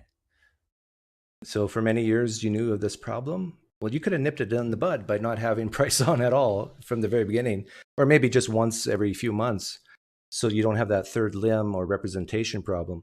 Here's my advice, and I think, Derek, you could have learned from Steve McRae, that whole Steve McRae issue on non sequitur. Don't become partners with people on YouTube. Or don't even, if it comes to the point where it's like a regular thing and you're worried about these potential associations, don't start with it. This is why, like, when you become partners with someone, you got to have everything laid out beforehand to prevent these problems. This is why there's partnership agreements. When people go into business with one another, they hire lawyers to get the roles, the duties, the responsibilities, the rights, everything nailed down. So you could have wrote something, okay, Price, if you want to come on Mythvision, you can not speak publicly against or give your political views on anything. Just keep it to yourself, like Derek said. Keep it. You vote the way you want to vote. That's fine, but just keep your political opinions to yourself. And if you sign here on the dotted line, we can go forwards, and I can bring you on twice a week on Mythvision. That would have been a great solution, right? And then my guess is Robert Price would not have signed it, and then he would not have gone on your channel, and then there would have been no tears. Look at these memes. Yeah, we talked about this one on my channel. You can watch it there. And I'm going to play Robert Price's point of view here soon. In fact, maybe I should do it now, because I don't want to belabor this. Okay, so this is Robert Price on Canadian Catholics channel. Thank you, Josh, for doing this. This was April 1st, 2 days ago. So one thing that, let's go back, you were canceled by a longtime associate, at least on the internet, Derek Lambert. Mm-hmm. And when I saw that, I was absolutely sickened. I'm like, what are you doing? I mean, you're obviously theatrically crying. That's obviously the first thing that's, That's not fair, Josh. I don't think Derek was theatrically crying. I think he was sincere. He was hurt. I get that. Going to strike it. But the other point is, why should any scholar go now if the rules have changed? You can be canceled, not over something you said on his show or somebody's show, but over some views you've expressed. I'm like, why should any scholar even attend that? And my view is that all patrons should leave now his channel. That they shouldn't support that. Oh, now you're part of the cancel culture, Canadian Catholic. All patrons should leave. Let people do what they want. How's that? You can disagree with people and say, the reasons why they should watch or not, but monstrous mission. I mean, I don't know what your stance is, but I'm very disappointed. Well, the night before he posted the first one of these things where he, as I put it, threw me under the celestial omnibus. He and I talked, and he was really shook because he had just gotten this threat from a couple of professors. You better get rid of Bob, or people will say, I can't be associated with you. It's just like fundamentalists used to do with second-degree separation. I don't want anything to do with this sinner or heretic over here. What, you're willing to? Well, then I don't want anything to do with you either. Same thing. It's all a sectarian political. See, I agree with Price here. So-and-so believes that, and you hang around that person, well, then I don't want anything to do with you.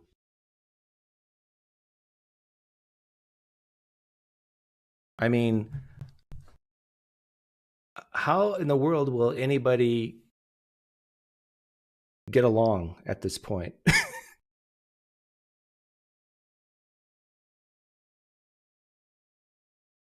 Doug said this on PineCreek, says the Christian. Here's a Christian talking.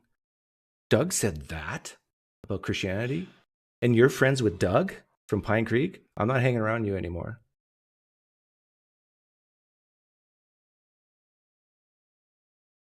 I could be right about some things about Christianity. You know that?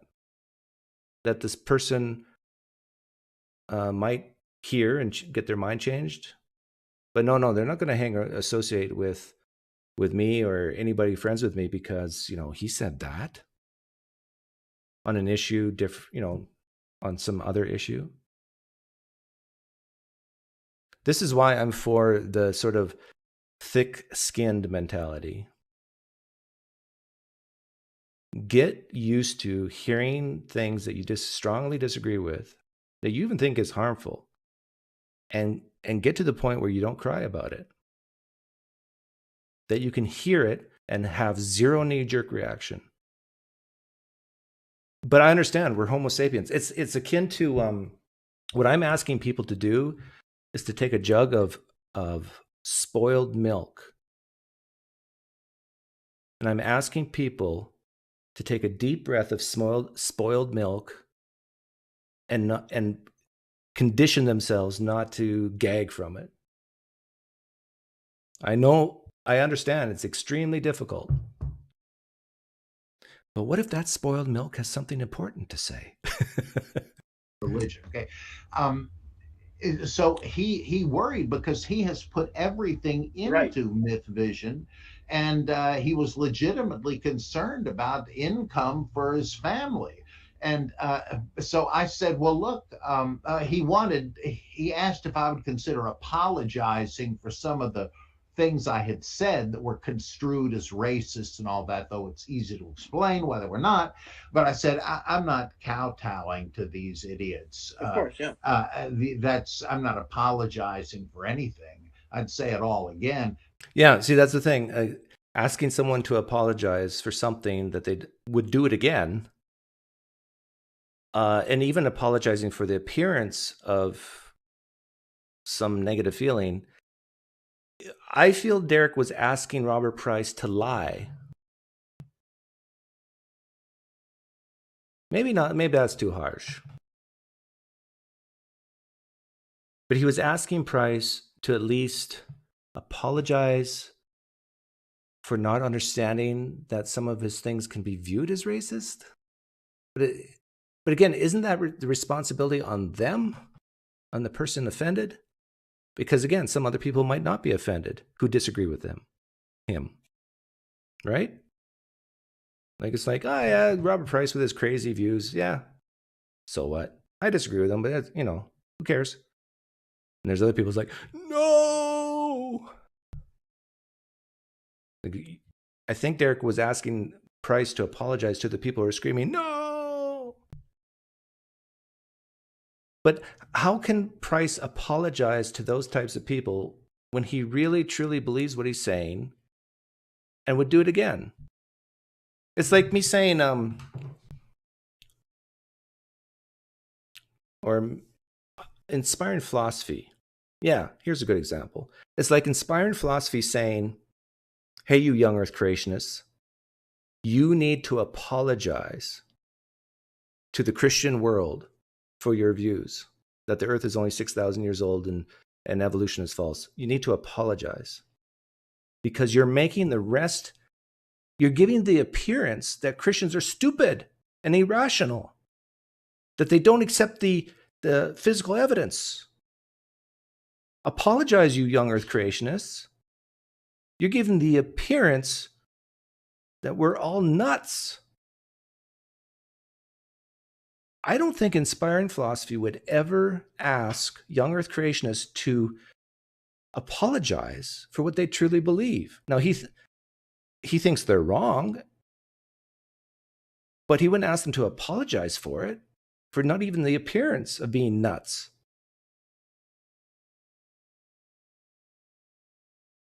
Is that a good analogy? I'm purposely using the Christian analogies here because I know Derek knows a lot about Christianity. I said, however, I see the spot you're in. I don't mind just stepping down and not appearing on the show anymore. See, this is what got me. This is what piqued my attention. And Derek, when you hear this, or even if you're here now, I need to know if this is true. I need an independent secondary attestation. Is this true? I'd say it all again. I said, however, I see the spot you're in. I don't mind just stepping down and not appearing on the show anymore. Exactly. If that's true, Then why didn't that happen? And then no tears, no problems, just poof.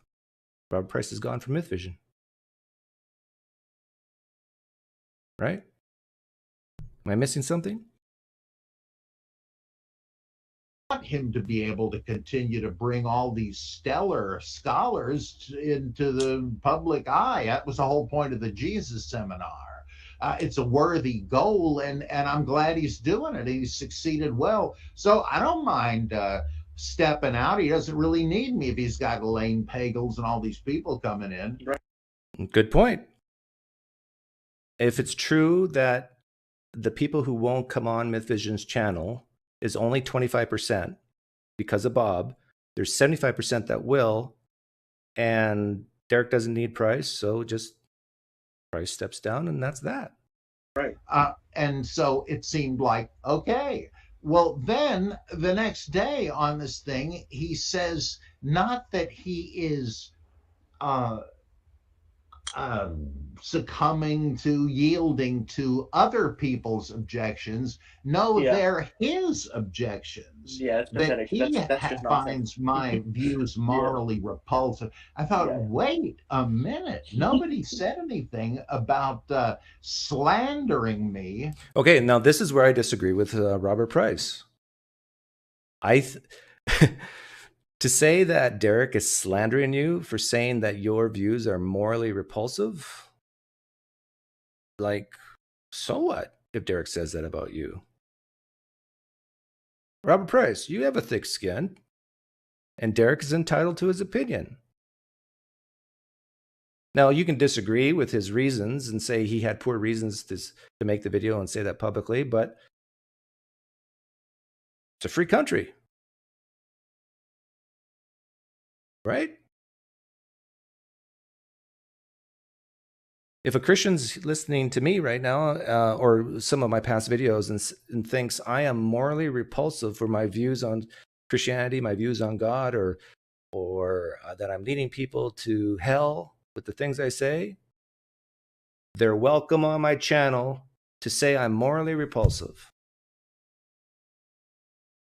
Doesn't make a dent. No, but I'll listen to their reasons why they think. I'll ask them questions. Why do you think I'm morally repulsive? And then we can talk about what morality means and the reasons here and there. And we can have a great conversation.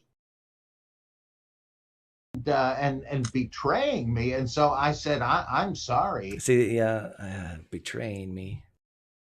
I can sort of understand where Price is coming from. But, I mean, is it really betrayal from Derek just to say that he finds your political views or other views morally repulsive? Like, can I not say, who should I pick on in the live stream chat? Remy Gilnius. I'm going to pick on him because he has a great name. I find Remy Gilnius's views repulsive, morally repulsive. Have I just slandered him? No. I'm giving my opinion on his views. I don't know. In the court of law, would that could this be viewed as legal slander? Like if someone says Trump is morally repulsive, have they slandered Trump?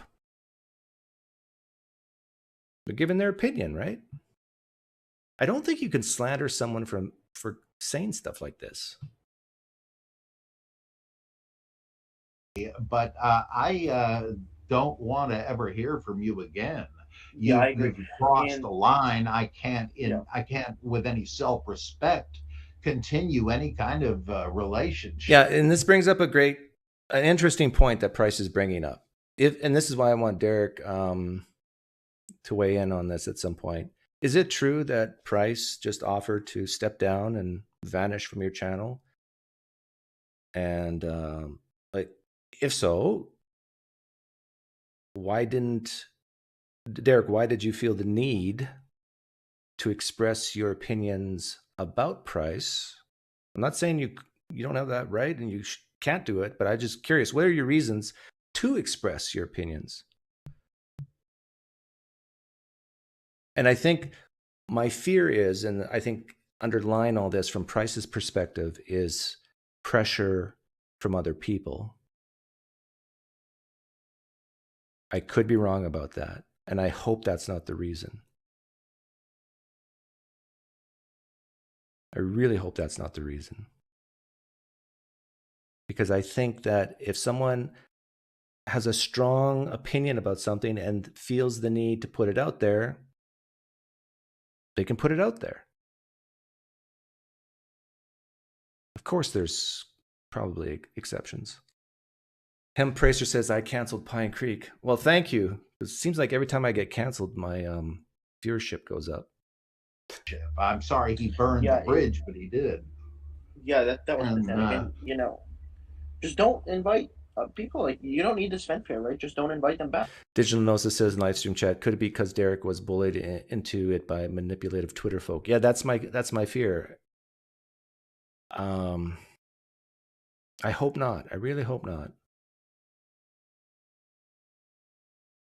And I really need to understand. I guess I don't need to understand, but I'm just curious why not? Why didn't Price just vanish without any videos being made about his being morally against his positions?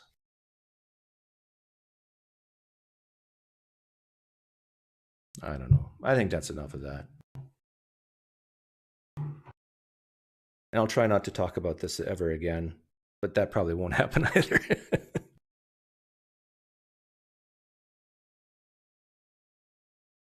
Okay, to be fair, I guess I need to open the room. People like Derek, Derek Price, if you're listening, you're welcome in. They should definitely get first kick at the can.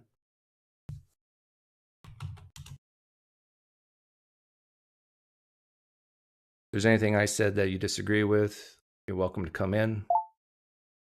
What happened here?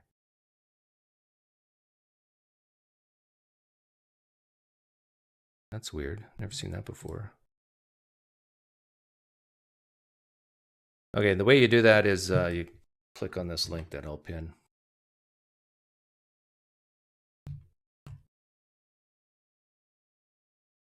If someone does come in, please know that you're not guaranteed to be here a long time.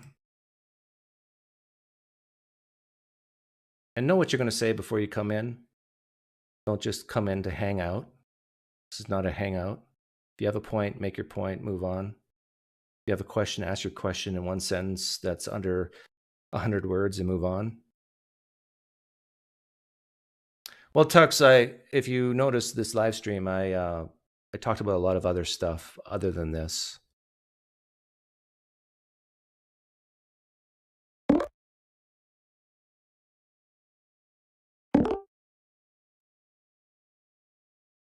Hey, Max. I want to do a mea culpa, right? Because I think I said things the last time we talked where I don't agree with what I said anymore. And I've been thinking a lot since the last time we talked. Okay, yeah, go ahead. What do you want to do a mea culpa on?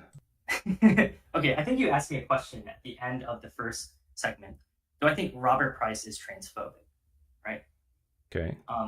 I think I understand your points, and I wasn't trying to listen to what you were saying. I think I was trying to get you to submit to what I think is correct, like my beliefs, right? I was trying to argue for that.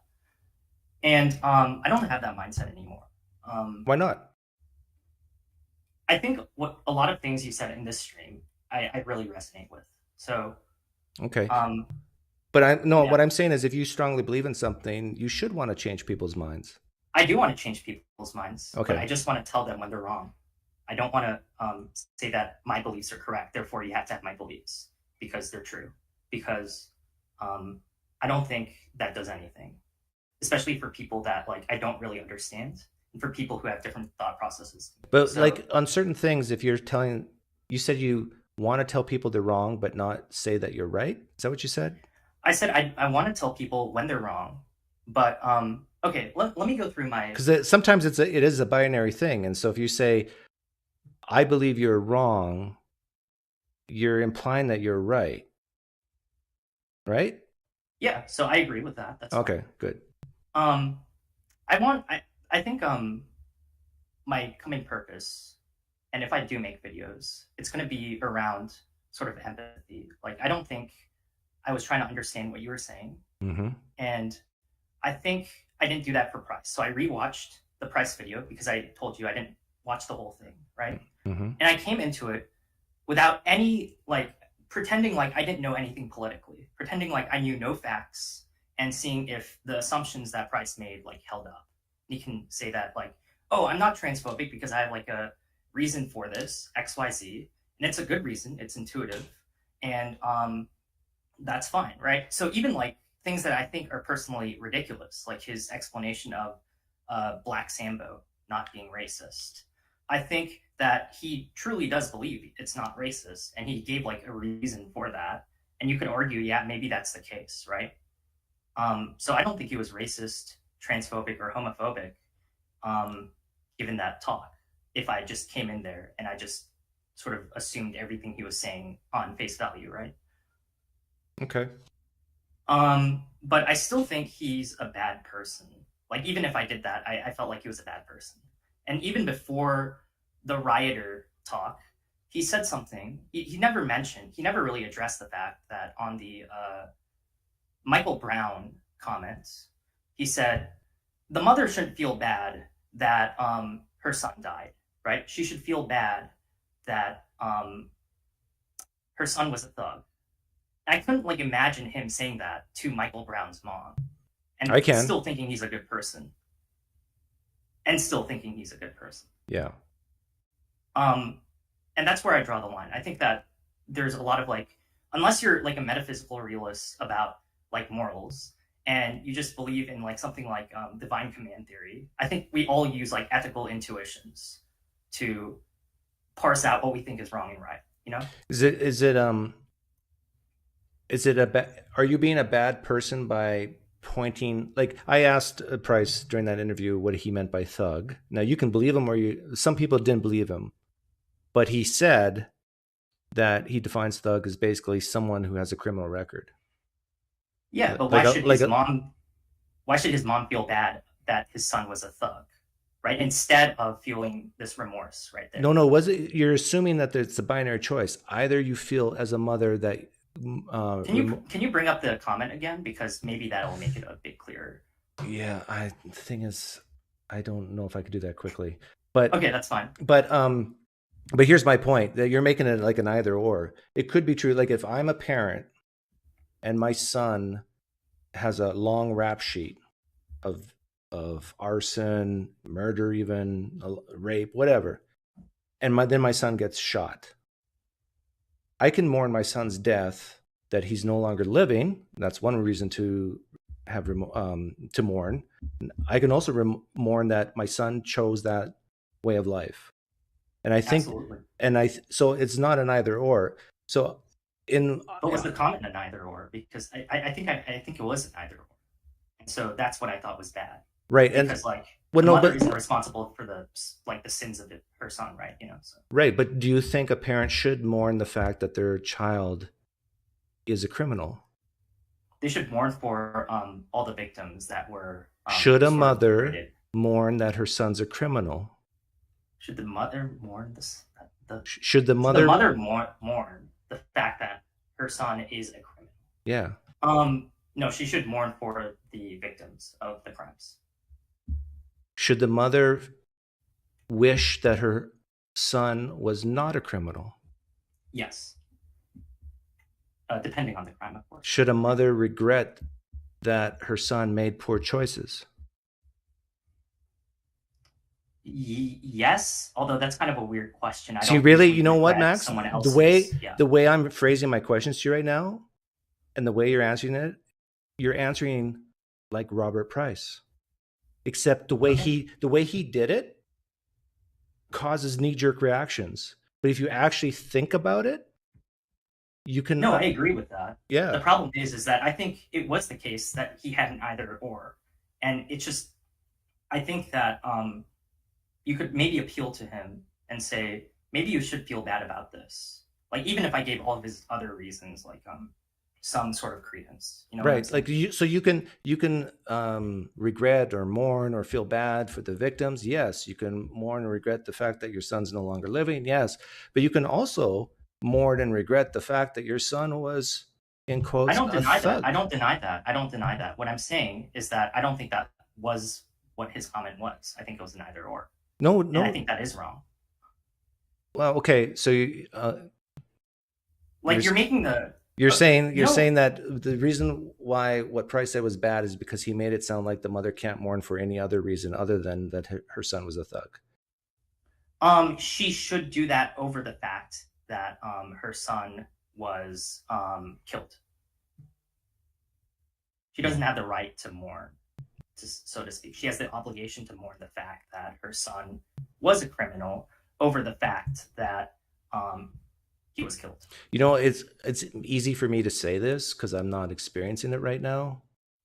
But I, as a father, if my son was indeed a rapist, a pedophile, or a murderer, or something like that, okay. a part of me might rejoice that my own son died. Right?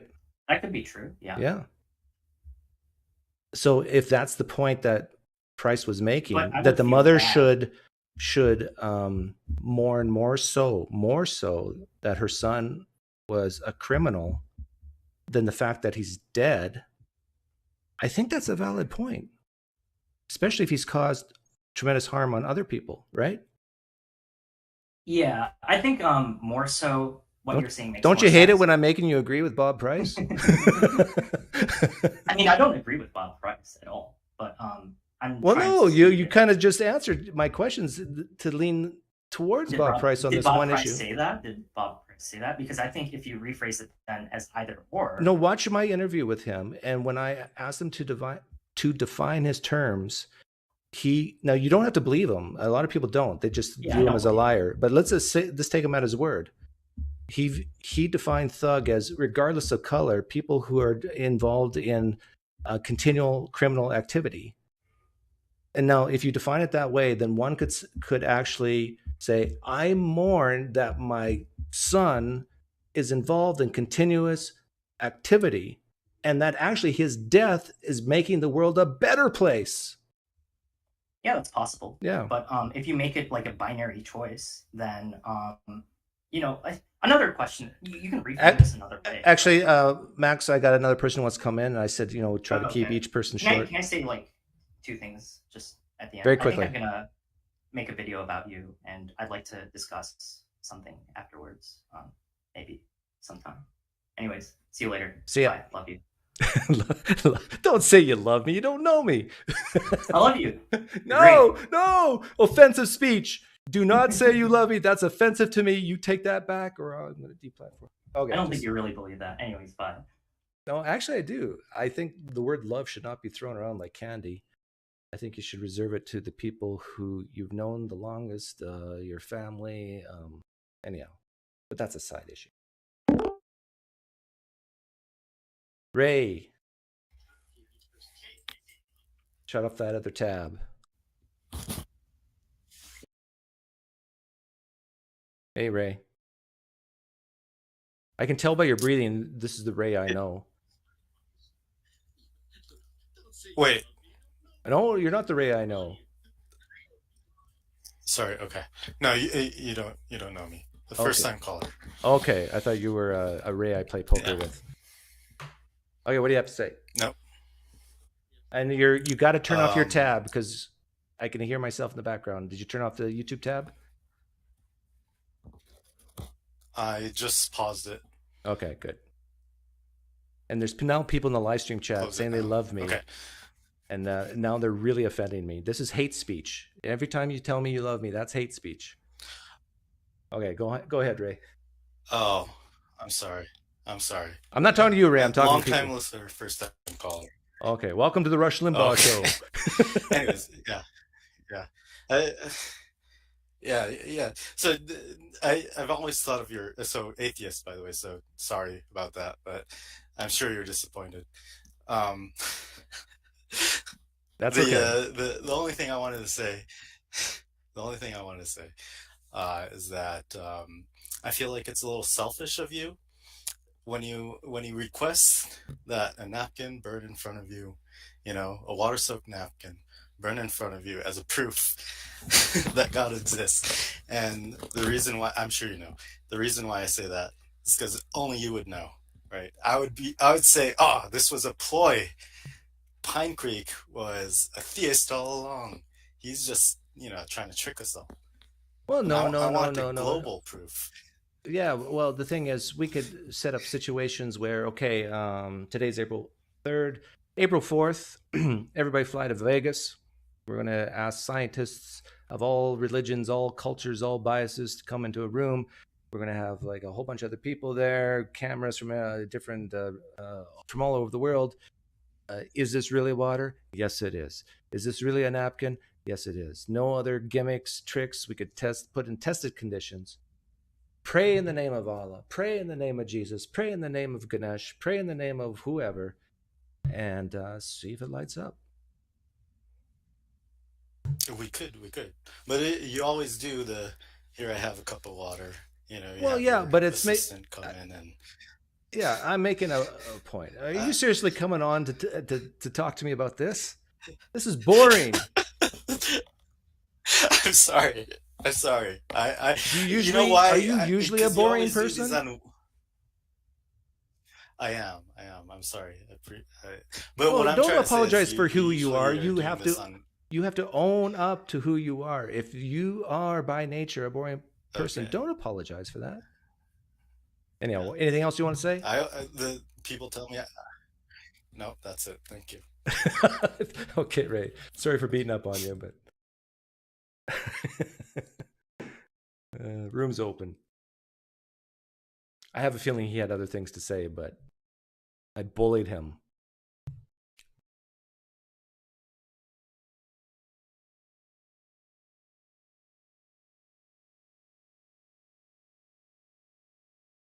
Nobody wants to come on and disagree with things I said about Derek or Price or Alisa Childers or Braxton Hunter or Inspiring Philosophy, or is everybody scared?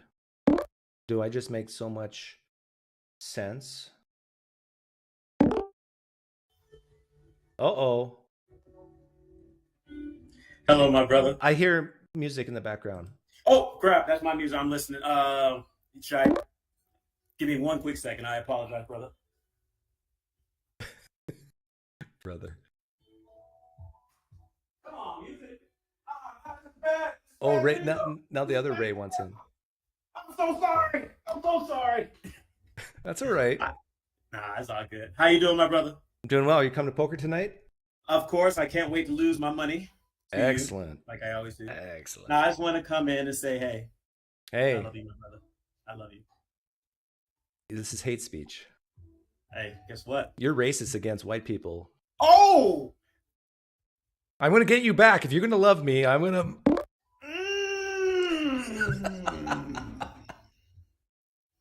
That is all I got to say, my brother. See you later tonight, man. Say you love me one more time.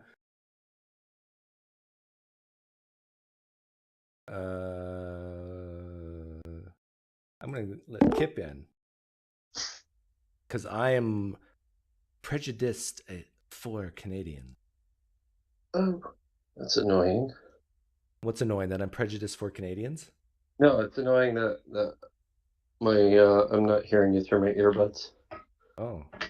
So that's is your goatee getting longer? Every day. Every day it grows. So yeah, I actually trimmed it a little bit this morning. So no, it's looking good. And I like the hat. Okay. Thank you.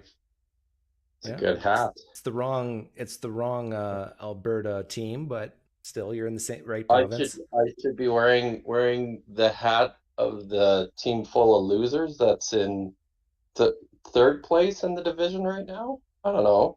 Yeah, but they have the That's best player. So they have one of them. Yeah, but it's all about You can't. individualism. Are you a No, commie? it's not. Are you a team player? No, if you're a team player, then it's more than just about a player. It's about the team. You can't build a successful hockey team around one player, Doug. Yeah. You should know this. You were born in this country. I could care less if Edmonton won all those trophies. It's all about the stats of Wayne Gretzky.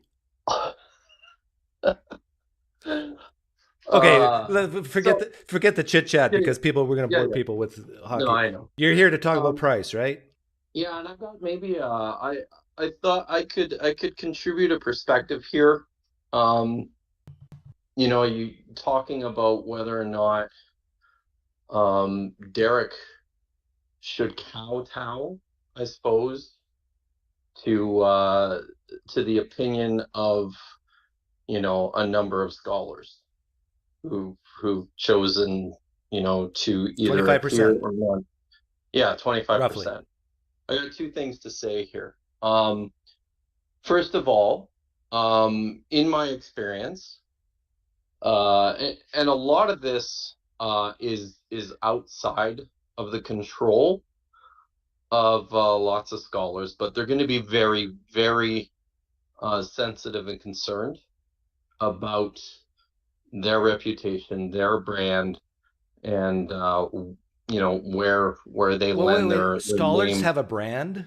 I would say that most scholars nobody cares about them really, except for the few people like us on YouTube. Well, I mean, you'd be surprised.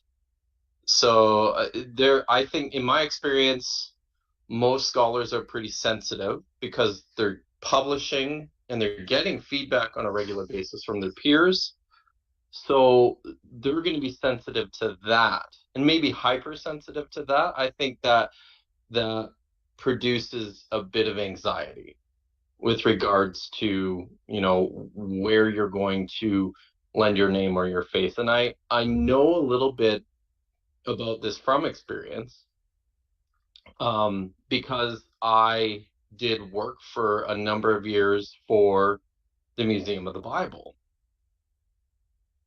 And, the Museum of the Bible, even though I did not at all endorse, I guess, the end goal or the narrative that they were trying to promote, I thought I was interested in the artifacts that they have.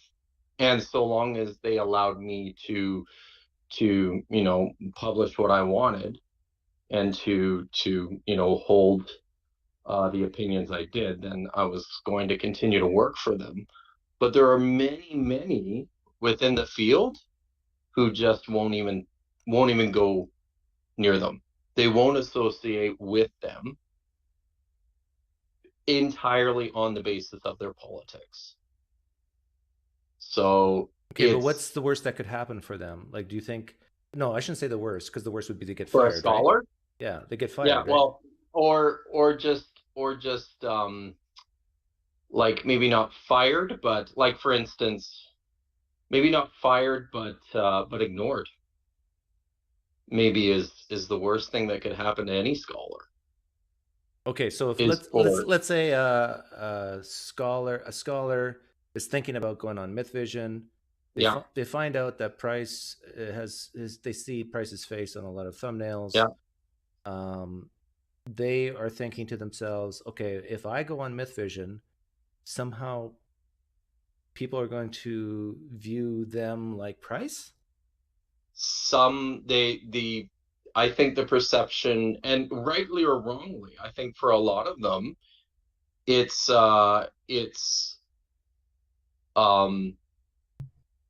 concern about the wrong people seeing this and the wrong people forming judgments about this. So, I'm a scholar, I have peers, or I have people who are already,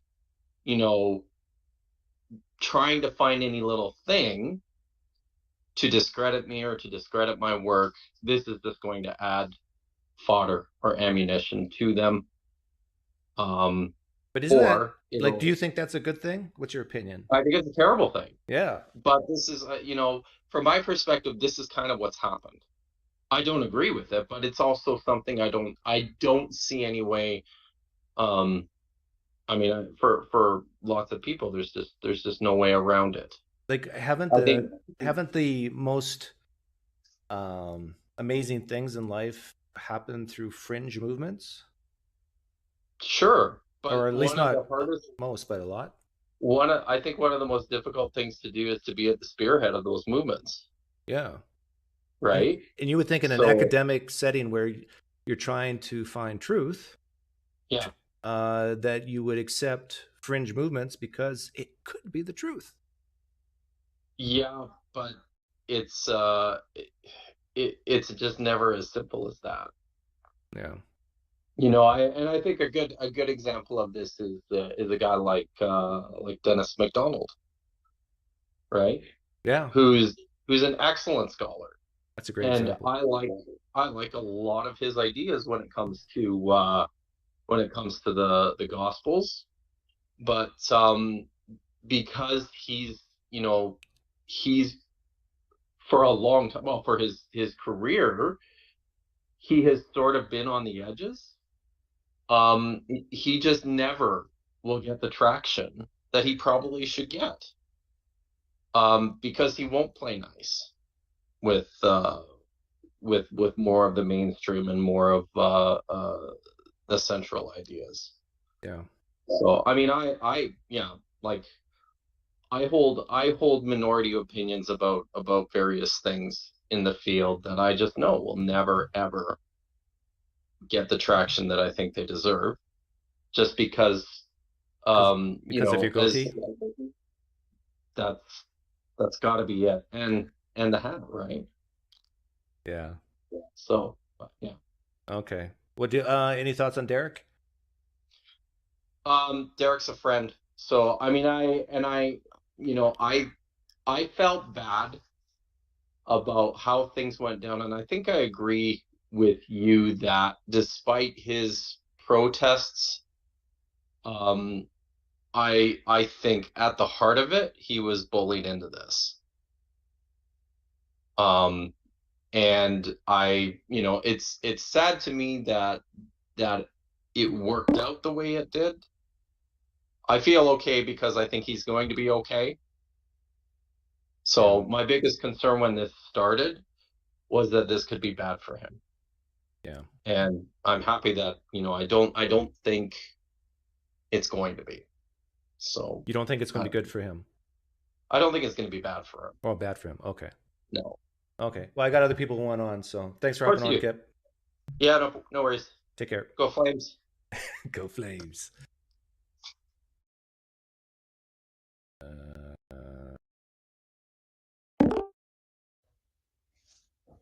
Oh, here's my left winger coming in. My granola crunching tree hugger wearing sandals. Yeah, but what does my breath sound like? Nothing. Did I say that? Nothing. Just ignore it. I don't want to. that. Heaven forbid I be offensive with your breath. Hey,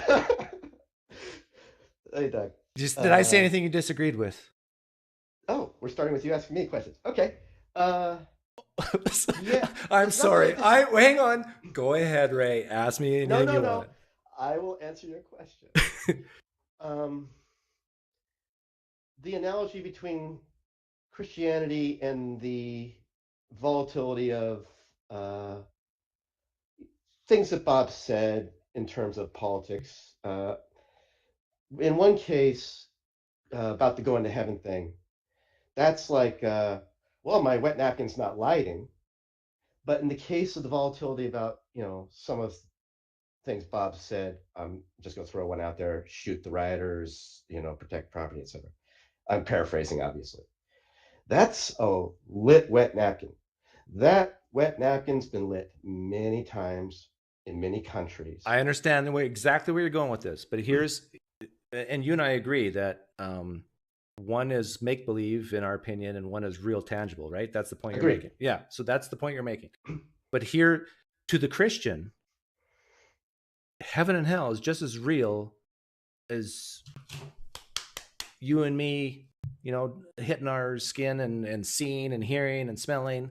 I mean, they truly believe this. And so when they hear a guy like me say things like Yahweh is a schmuck, that's offensive to them.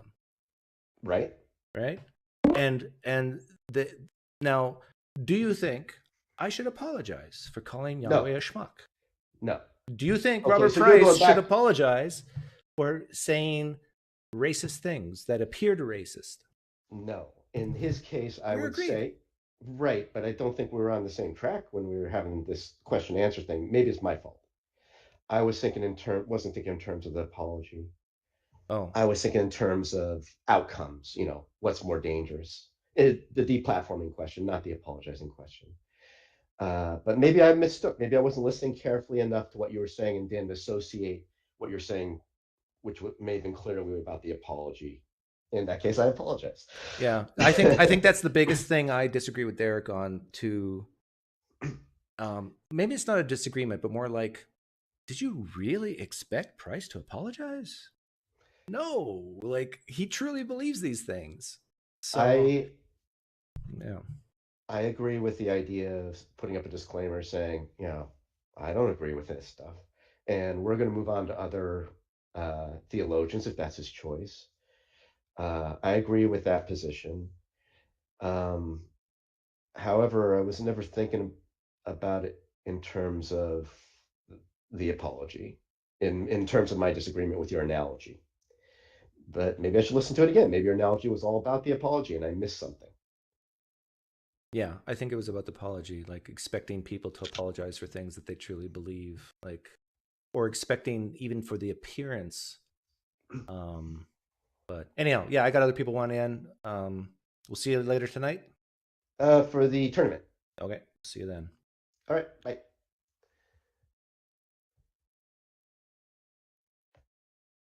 With Doug producing T-shirts with Yahweh as a schmuck, you spelled schmuck wrong, Cam.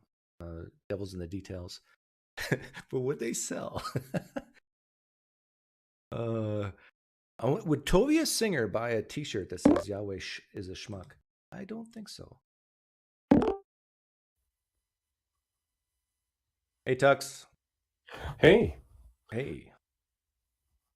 How are you? I'm doing great. Don't tell me you love me. Otherwise, I have to boot you. Oh, until you win the next tournament, no more lovins, huggins, and kisses for you. Okay. What's up?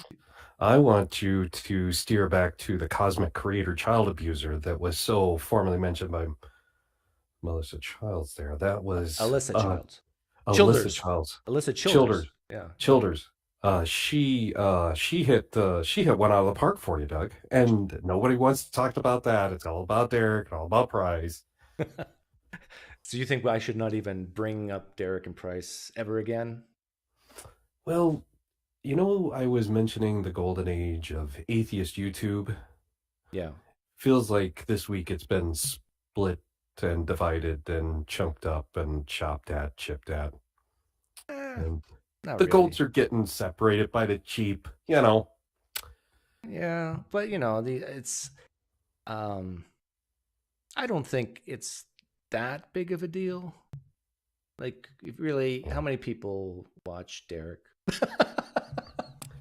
The thing is, or me, or Price. That's what I'm getting at. How many? You get on average, what about 2,500 to 3,500 on the regular ones, and then no. Well, it you'll depends hit on the one time out of frame. the park that's even reaches like 20 and 25,000 from time to time. Yeah, I think Derek and I are actually pretty similar in views. Probably after one full week, we get close to 10,000 per video views, which is still tremendously small. And then, Derek will have, some big ones, and I might have some big ones. And really, in the big scope of things, Derek and me and Robert Price on the YouTube world, even the atheist YouTube world, are nothing. And I'm okay with that. Yeah. Well, Dr. Valentine and Price and somebody else I didn't recognize, but there were a lot of people that thought he was a goofball. They were kind of just talking about Price and cancel culture And to me, it was very unfortunate because the two main ones, they just need to talk about their specialty. They don't need to talk about why the Redskins are changing their name or forced to change their name, because it's kind of disgusting the way they say it and are insensitive to what has happened and the progress that you've made so that there's a better future is almost being like unwound. And as soon as I left a comment about stating that, kind of Price has put himself, excuse me, COVID this week. I've had COVID this week. Really? So, really. Okay. Flew to London, had a great week, fly back to the States. Oh, the UK people gave you COVID. I've got the UK COVIDs. Yeah. See, those UK people, they don't know how to handle COVID like we Americans. Yeah. So as soon as I left a comment, somebody left a comment on mine from Azerbaijan. So some Russian troll is now leaving comments, calling me a toddler, calling me a woke something, calling me, some sort of pretty boy or. But let me guess here. When they're calling you these names, it doesn't make a dent to you. Didn't make a dent. I just asked him to bring of something of quality, quantity, and substance instead of name calling. Yeah. Anyway, I'm going to let you go because I got other people. But, yes, I got to go. With your COVID. Yes. Go to your kitchen. Underneath the sink, you might have some Clorox. Just take a small sip of that. You'll be fine. That's a joke for all you kids listening. Trump last April 2 Aprils ago told me to just inject it straight in. The thing is, a lot of people really came down hard on Trump, but he was exactly right. Clorox will kill COVID. It will. Yeah. It will. It will take care of a lot of ills. Yeah. We need to shout out truth when we hear it. Clorox does kill COVID. But it will also kill you. But I just noticed in my image, I have a brand new set of earphones. Oh, and you bought that with your poker winnings, didn't you? I bought this on my birthday when I was in the UK. I'm just walking along, I think in Mayfair, and there's this tiny little shop. I mean, most desks are bigger than this shop. And it's just a wall of headphones. And I was like, well, that's interesting. And so I go in and listen to about 2 or 3. And he's like, the selling point of this one is it has 0 plastic on it. It's all natural or metal, or it's got like some sort of walnut and leather. You bought that in the UK, you said. Bought it in the UK. You're not a patriot. Keep your US dollars in the US. Yes, I know. But I did it. I don't regret it. I looked up how much if I'd have bought it on Amazon here in the States, and it was only about, after exchange, somewhere around $27, I think. That's it. So that's it. Good deal. Yeah. Okay. Well, you do have nice things. That's right. That's why I have nice things on occasion. Take care, Tux. See you later. Cheers. And no more 11 seconds and kisses for you. Yeah, no, I don't want to be loved. That's right. See you in a bit. Except for my wife and kids. That's right. Okay, get out of here. Leave. I don't know this. Always dangerous.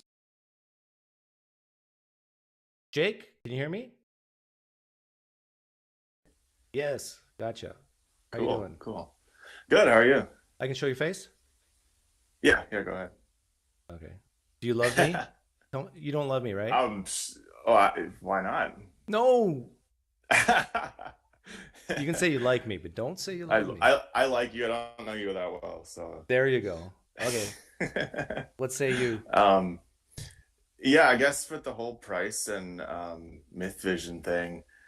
So I logged on my YouTube app the other day, and all of a sudden I just saw this video with this catchy headline saying that it was the this is goodbye or whatever. So I'm like, okay, what the fuck's this about?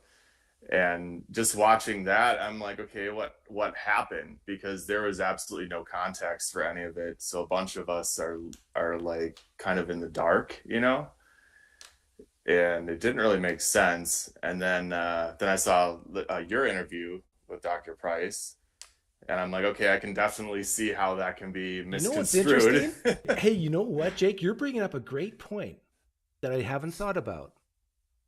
You're saying that you saw this video on Mythvision, you had no clue of the context, but you only had the context then after you watched PineCreek's video with Price, right? Yeah. Yes. Yeah. Yeah. So in a way, I'm a third limb to Mythvision. Just like Price is. We should cancel you too. No, and I totally get it, because I have tons of family that are Trump supporters, really conservative like that. So I understand their way of thinking. I'm more libertarian. I lean a little more left than like most people do. But actually, you're a horseshoe.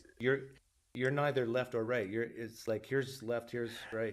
Yeah, I kind of swing. I like swing wherever I want to go. But with politics, yeah. With politics, you got to with politics, yeah. But so I've been following Mythvision for about a year, because I came out as gay a few years back, and then on top of that, then I fell away from Christianity because I was part of I guess it was kind of like a non-denominational, which just means we're Baptist basically. And Mythvision was the main channel that I kind of clung to have a sense of community and everything. So I watching it over the year, I knew that Dr. Price was a Trump supporter and everything, and there's nothing wrong with that, he would jab little comments here and there, so that's how I knew. I didn't know anything about Dr. Price outside of that, but it just seems like the whole way that this whole situation was handled just seems real sloppy or kind of sketchy. Because like I said, the first thing I saw was that this is goodbye Derek's video, and then I made sure I watched your video with Dr. Price's explanation. And then the next day, I think Derek posted that second video where he was more like angry, the one where he wasn't crying. And then I went over and I watched the video on History Valley with Jacob Berman and Dr. Luther Williams and James Valiant. And then Price further explained his views and everything there. So that made a little bit more sense of the context. But the people that just want to like cut and burn like right away are the people that I don't think are good company. Yeah, well, it's interesting, like this whole context thing. Like when Max came in, was he the first caller? And he brought up that thug comment with what's Brown? What's his first name? Whatever. Michael Brown. Michael Brown, yeah. Yeah. And the thing is, I asked Max these questions, and he gave answers that made it sound like he agreed with Bob Price's view on it. Like, would a mother, should she mourn that her son, let's say, was a murderer, or whatever it is? Yeah, that's very reasonable. Yeah, absolutely. There's just that underlying instinct that a mom's gonna mourn for her kid no matter what. Is maybe she wouldn't if she's a psychopath, but there's that instinctive connection under the surface, But I mean, really nothing that Price said surprised me until the part about shooting the rioters. Yeah, that's the point where I pushed back the most, I think. Yeah, making that clear distinction, I think, is what kind of got him in the hottest water. But that's the whole issue, though. I don't understand why this could not have been settled quietly if what Dr. Price is saying is true, with being asked to leave or offering to leave quietly. So I feel like there's something, either one of the somebody's not being honest about something, I think, and it just feels uneasy to me. Well, I wouldn't go that far. I wouldn't go that far yet, but yeah, I would. Yeah. Derek, I would love to know your side of the story on that, and yeah, why, I'd love and why, if and you why, could interview him, and why Derek didn't choose that option of just Price is not on anymore. Yeah, because I love all those guys, and I love watching all of them, and I don't know. There's things to be learned from everybody, even people that can be terrible people. But yeah, anyhow, okay. Thanks for coming on. Yeah, no problem. Best See you later. Once on. Yeah, bye.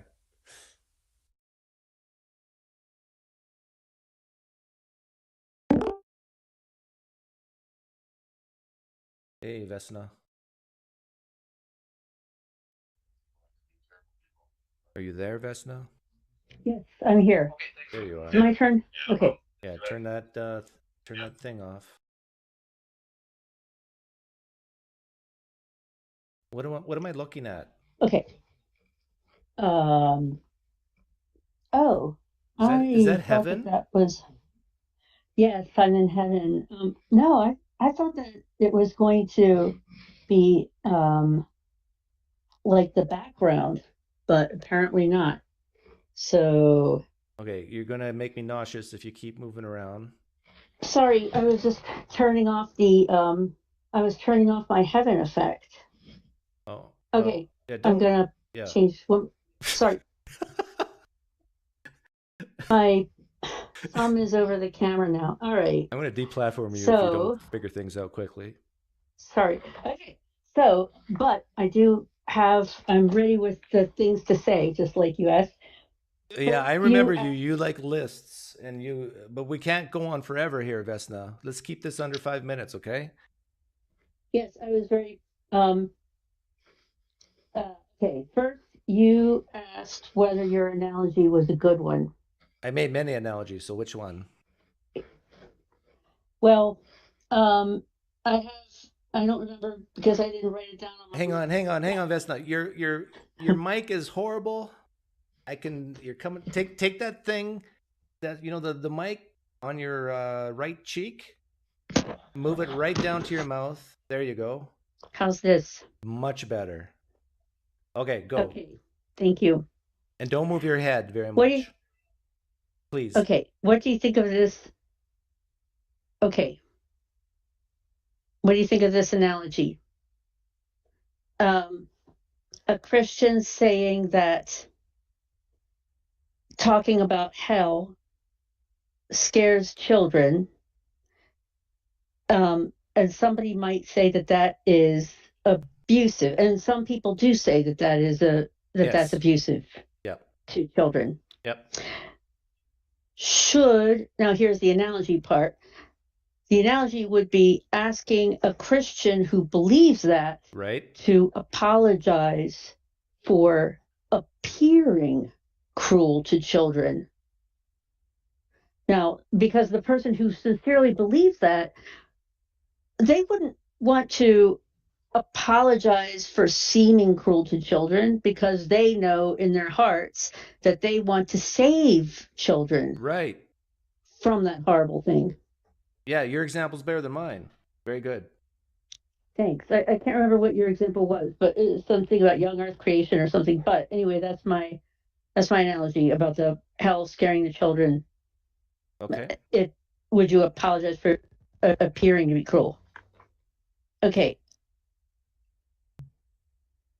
Yeah, I agree. What's the next one? It's about the word thug. Okay. It was I was watching the other day people talking about his using that word as proof that he was racist. And the thing that I wanted to ask those people is to ask them directly, are you calling him a liar about the way that he's using the word? I think some people are calling Price a liar. But they didn't come out and say that. What they said was the word is equivalent to this other word. Therefore, Yeah. this is, Well, therefore he is ist. Yeah, Vesna, your audio quality really sucks bad. So as soon as I understand what the point you're making, I'll reiterate it so people can hear it. But basically, you're saying Price said use the word thug, and I asked him for the definition. He gave a definition, and basically it means a perpetual criminal. And in fact, a friend of mine who plays poker with me says no.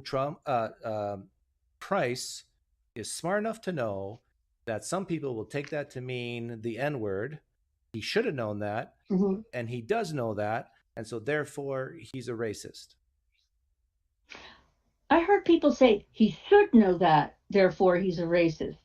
But people seem to stop short of saying he should know that, and he does know that, therefore he's a racist.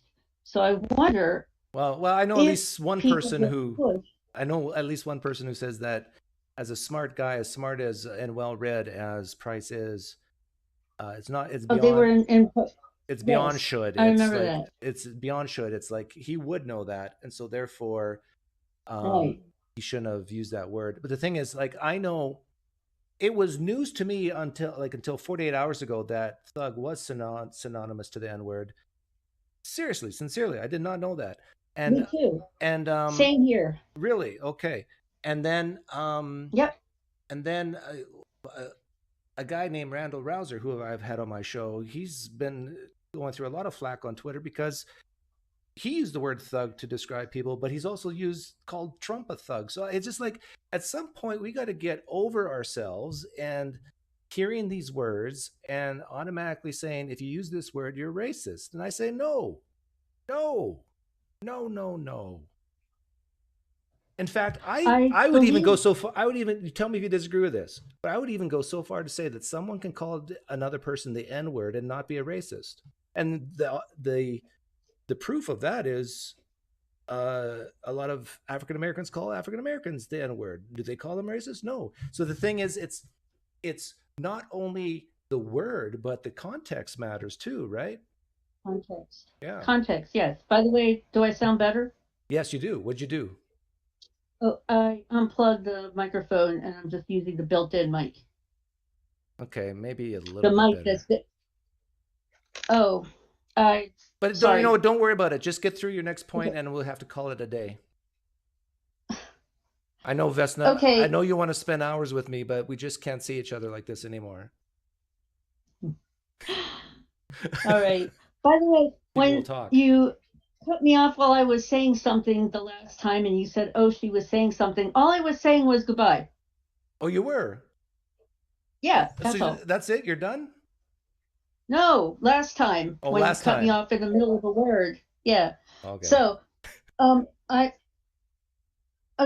wanted to say in the comments there were people denouncing there were people who said, first of all, I'm disturbed by the smug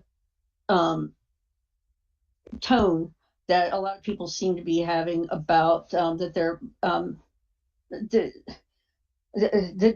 see, this is why I write lists, because otherwise if I try to speak up extemporaneously I can get a little mixed up. But anyway, people denounce Derek for canceling Price and said, I unsubscribed for Mythvision because he kicked his friend to the curb. And other people said, I unsubscribed from Mythvision because he ever had Price on his show.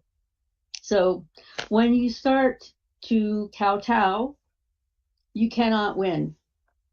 Yeah, that's right. There's always going to be people who will agree with your position or what your actions, and people will disagree. And you have to live your life and do what you think is best, and that's that. Yeah, and as a corollary, if scholars start to say, I won't come on your channel because you have a bunch of videos from, because you have Price videos on your channel, then is Derek going to take the videos down, even though he said he's not going to take them down? That's the slope. Yeah, that's a good question. We'll find out, I guess. Yeah, and I agree about the I don't think that saying the thing about the riot, shooting the rioters, is what got him in the hottest water, which is what the previous person said. I think that I think that people who wanted him canceled had their minds made up, and so whatever he said went to the strength of that. In fact, I thought that some of the conversations that you had in the past couple of days or that you had that day and then the day before, were similar to, it reminded me a lot of when you talk to people, like apologetics type people, because they reason backwards from their conclusion and then they dodge direct questions. Did you notice that? Yeah. Well, when you were talking to Max, you were asking him direct questions, and when he didn't like where he thought that the question would go, he would not answer the question. This is why I'm so dangerous, right? Because I can get a person who disagrees vehemently with Price to actually end up agreeing with him through simple questions. Like, I should be canceled because of the danger I am to society. Oh, yeah. Well, there's people who would love to cancel you too, and that's well, Socrates believed in reincarnation. Oh, we don't talk about Socrates here. We don't. Oh, no, sorry, Vesna, you got to go. Don't? I'm kidding, but your audio really sucks, and but so sorry. That's okay. No, don't try to fix it. No, don't try to fix it. I'm just next time. Okay, next time. Well, I'll say goodbye and say you don't love me, but you like me. Okay. I like you deeply and madly. I like you desperately. Okay. I like you from the bottom of my heart. Okay, and stop calling me at late at night. Okay. Okay. Bye. Okay.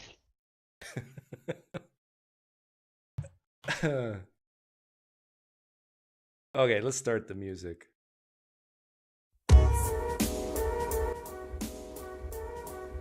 Actually, that'd be a great goal of mine. I want to get some SJWs in here, some CRT followers in here, and ask them questions in such a way that they'll end up agreeing with Robert Price. Oh, through my chicanery and trickiness. I think I can do it. I think I can get people to associate themselves with Robert Price without them even knowing it, using slick and sly analogies. This is how we make progress in the world, through trickery, laying out these traps and leading people into them in this. Can I get an amen from the street epistemologists?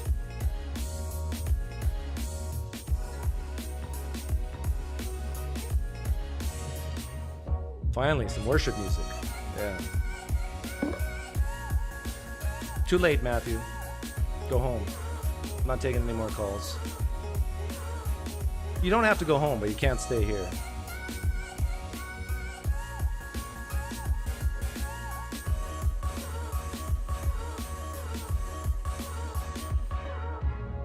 In 1 hour's poker, anybody who called in is welcome to join us. That's the reward you get. The reward for calling in and talking to me is you get to lose your money in poker.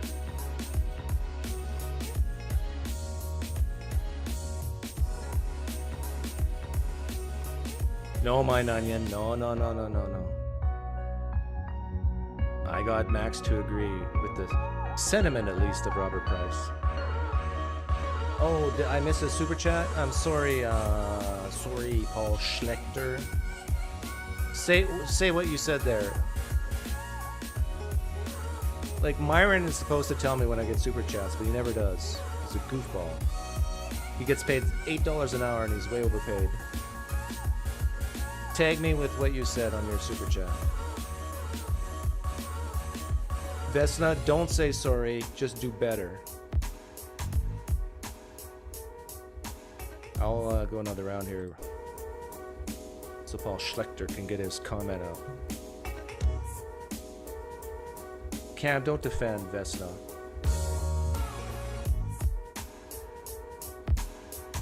Cameron, get out of here. Don't say you love me. Very offensive.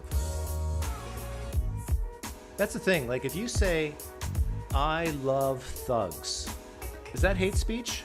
Like, you're saying you love them. That's a Norm Macdonald joke.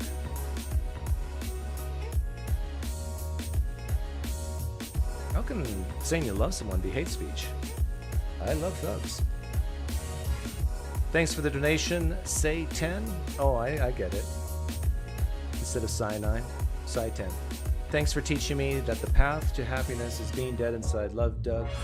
Love you, Doug. Oops, I mean I like you, Doug. Okay, you corrected yourself. Yes, the path to happiness is lowering your expectations and being dead inside. Thanks, Ray. Apology, no. Weak analogy, yes. Get ye behind me, Satan. I don't like to associate with satanic people like Ray Cosby. Well, glad you're still a fan, Mine Onion. Did I get Paul Schlechter's? What do you, Paul? Where's your thing? PineCreek is love. Yeah. When you look up the word love in the dictionary, you'll see a picture of Jesus. But if you look really closely, Jesus is holding a picture of PineCreek.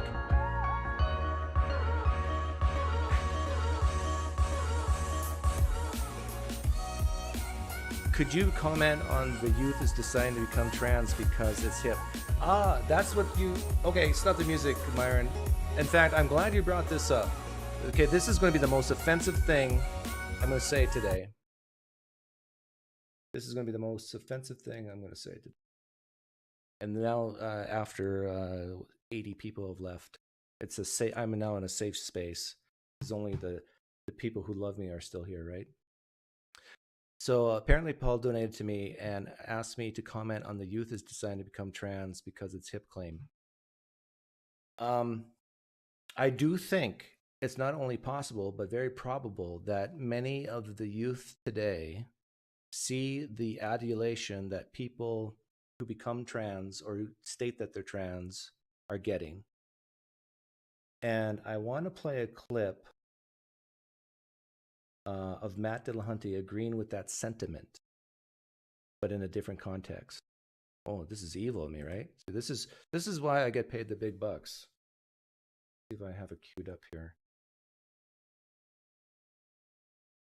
This is Matt Dillahunty, March 30th, on the line, talking about the ministry. The Bible, it was kind of like, yeah, look, and people in my church were convinced God's called me to preach. It reinforces this notion for young people that they're called to ministry.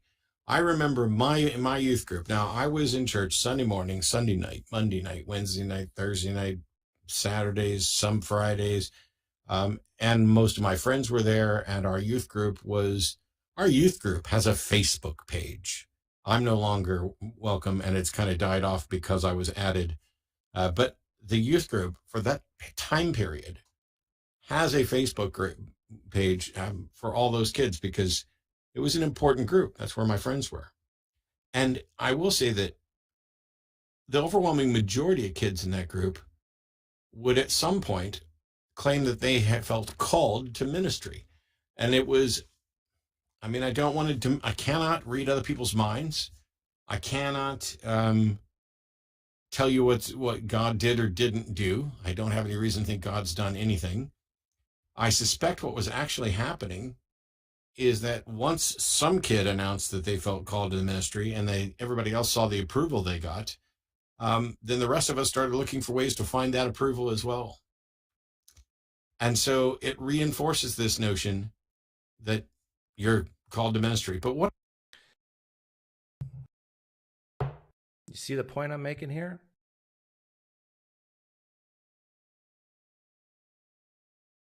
I think that what Matt said is exactly right.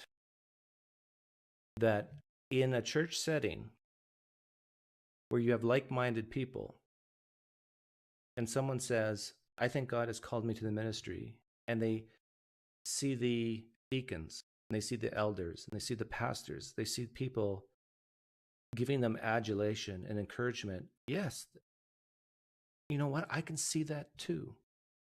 And then when other kids see the love that this person gets for stating that they've been called to the ministry, they want that too.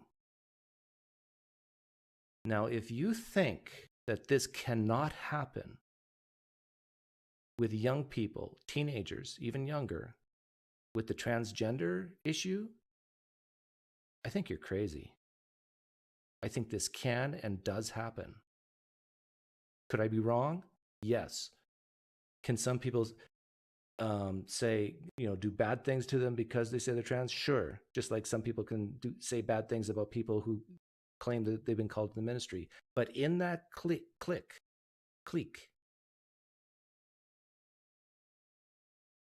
there's a motivation to say, am I called to the ministry? I think so. Oh, thank you, Pastor Robert. Yeah, I know. I felt that too. Yeah. And so I think it's very important that if a teenager thinks they're trans, they might be trans, but they might not. And if you are trans, the reason that a person thinks they're trans should be a good reason, meaning that there are possible bad reasons to thinking you're trans. And one of them is exactly what Matt Dillahunty's talking about here.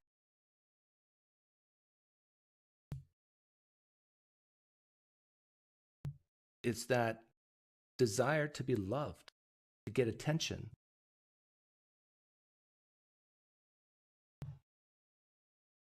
Now, if that doesn't get me canceled, I don't know what will. I'm trying my hardest. Okay, Myron, start the music.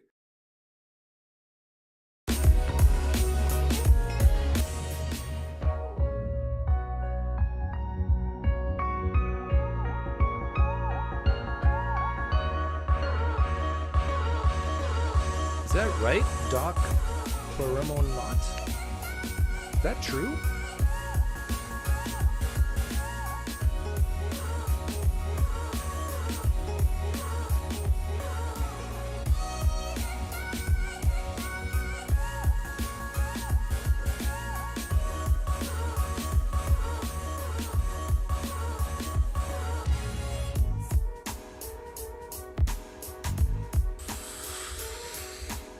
Hey, you owe me, Paul. Actually, you're paid up. My apologies to Matt Dillahunty, Derek from Mythvision, Robert Price, Alisa Childers, Braxton Hunter, and Inspiring Philosophy. They're all scheduled to come on and talk about these issues, but Vesna took all our time.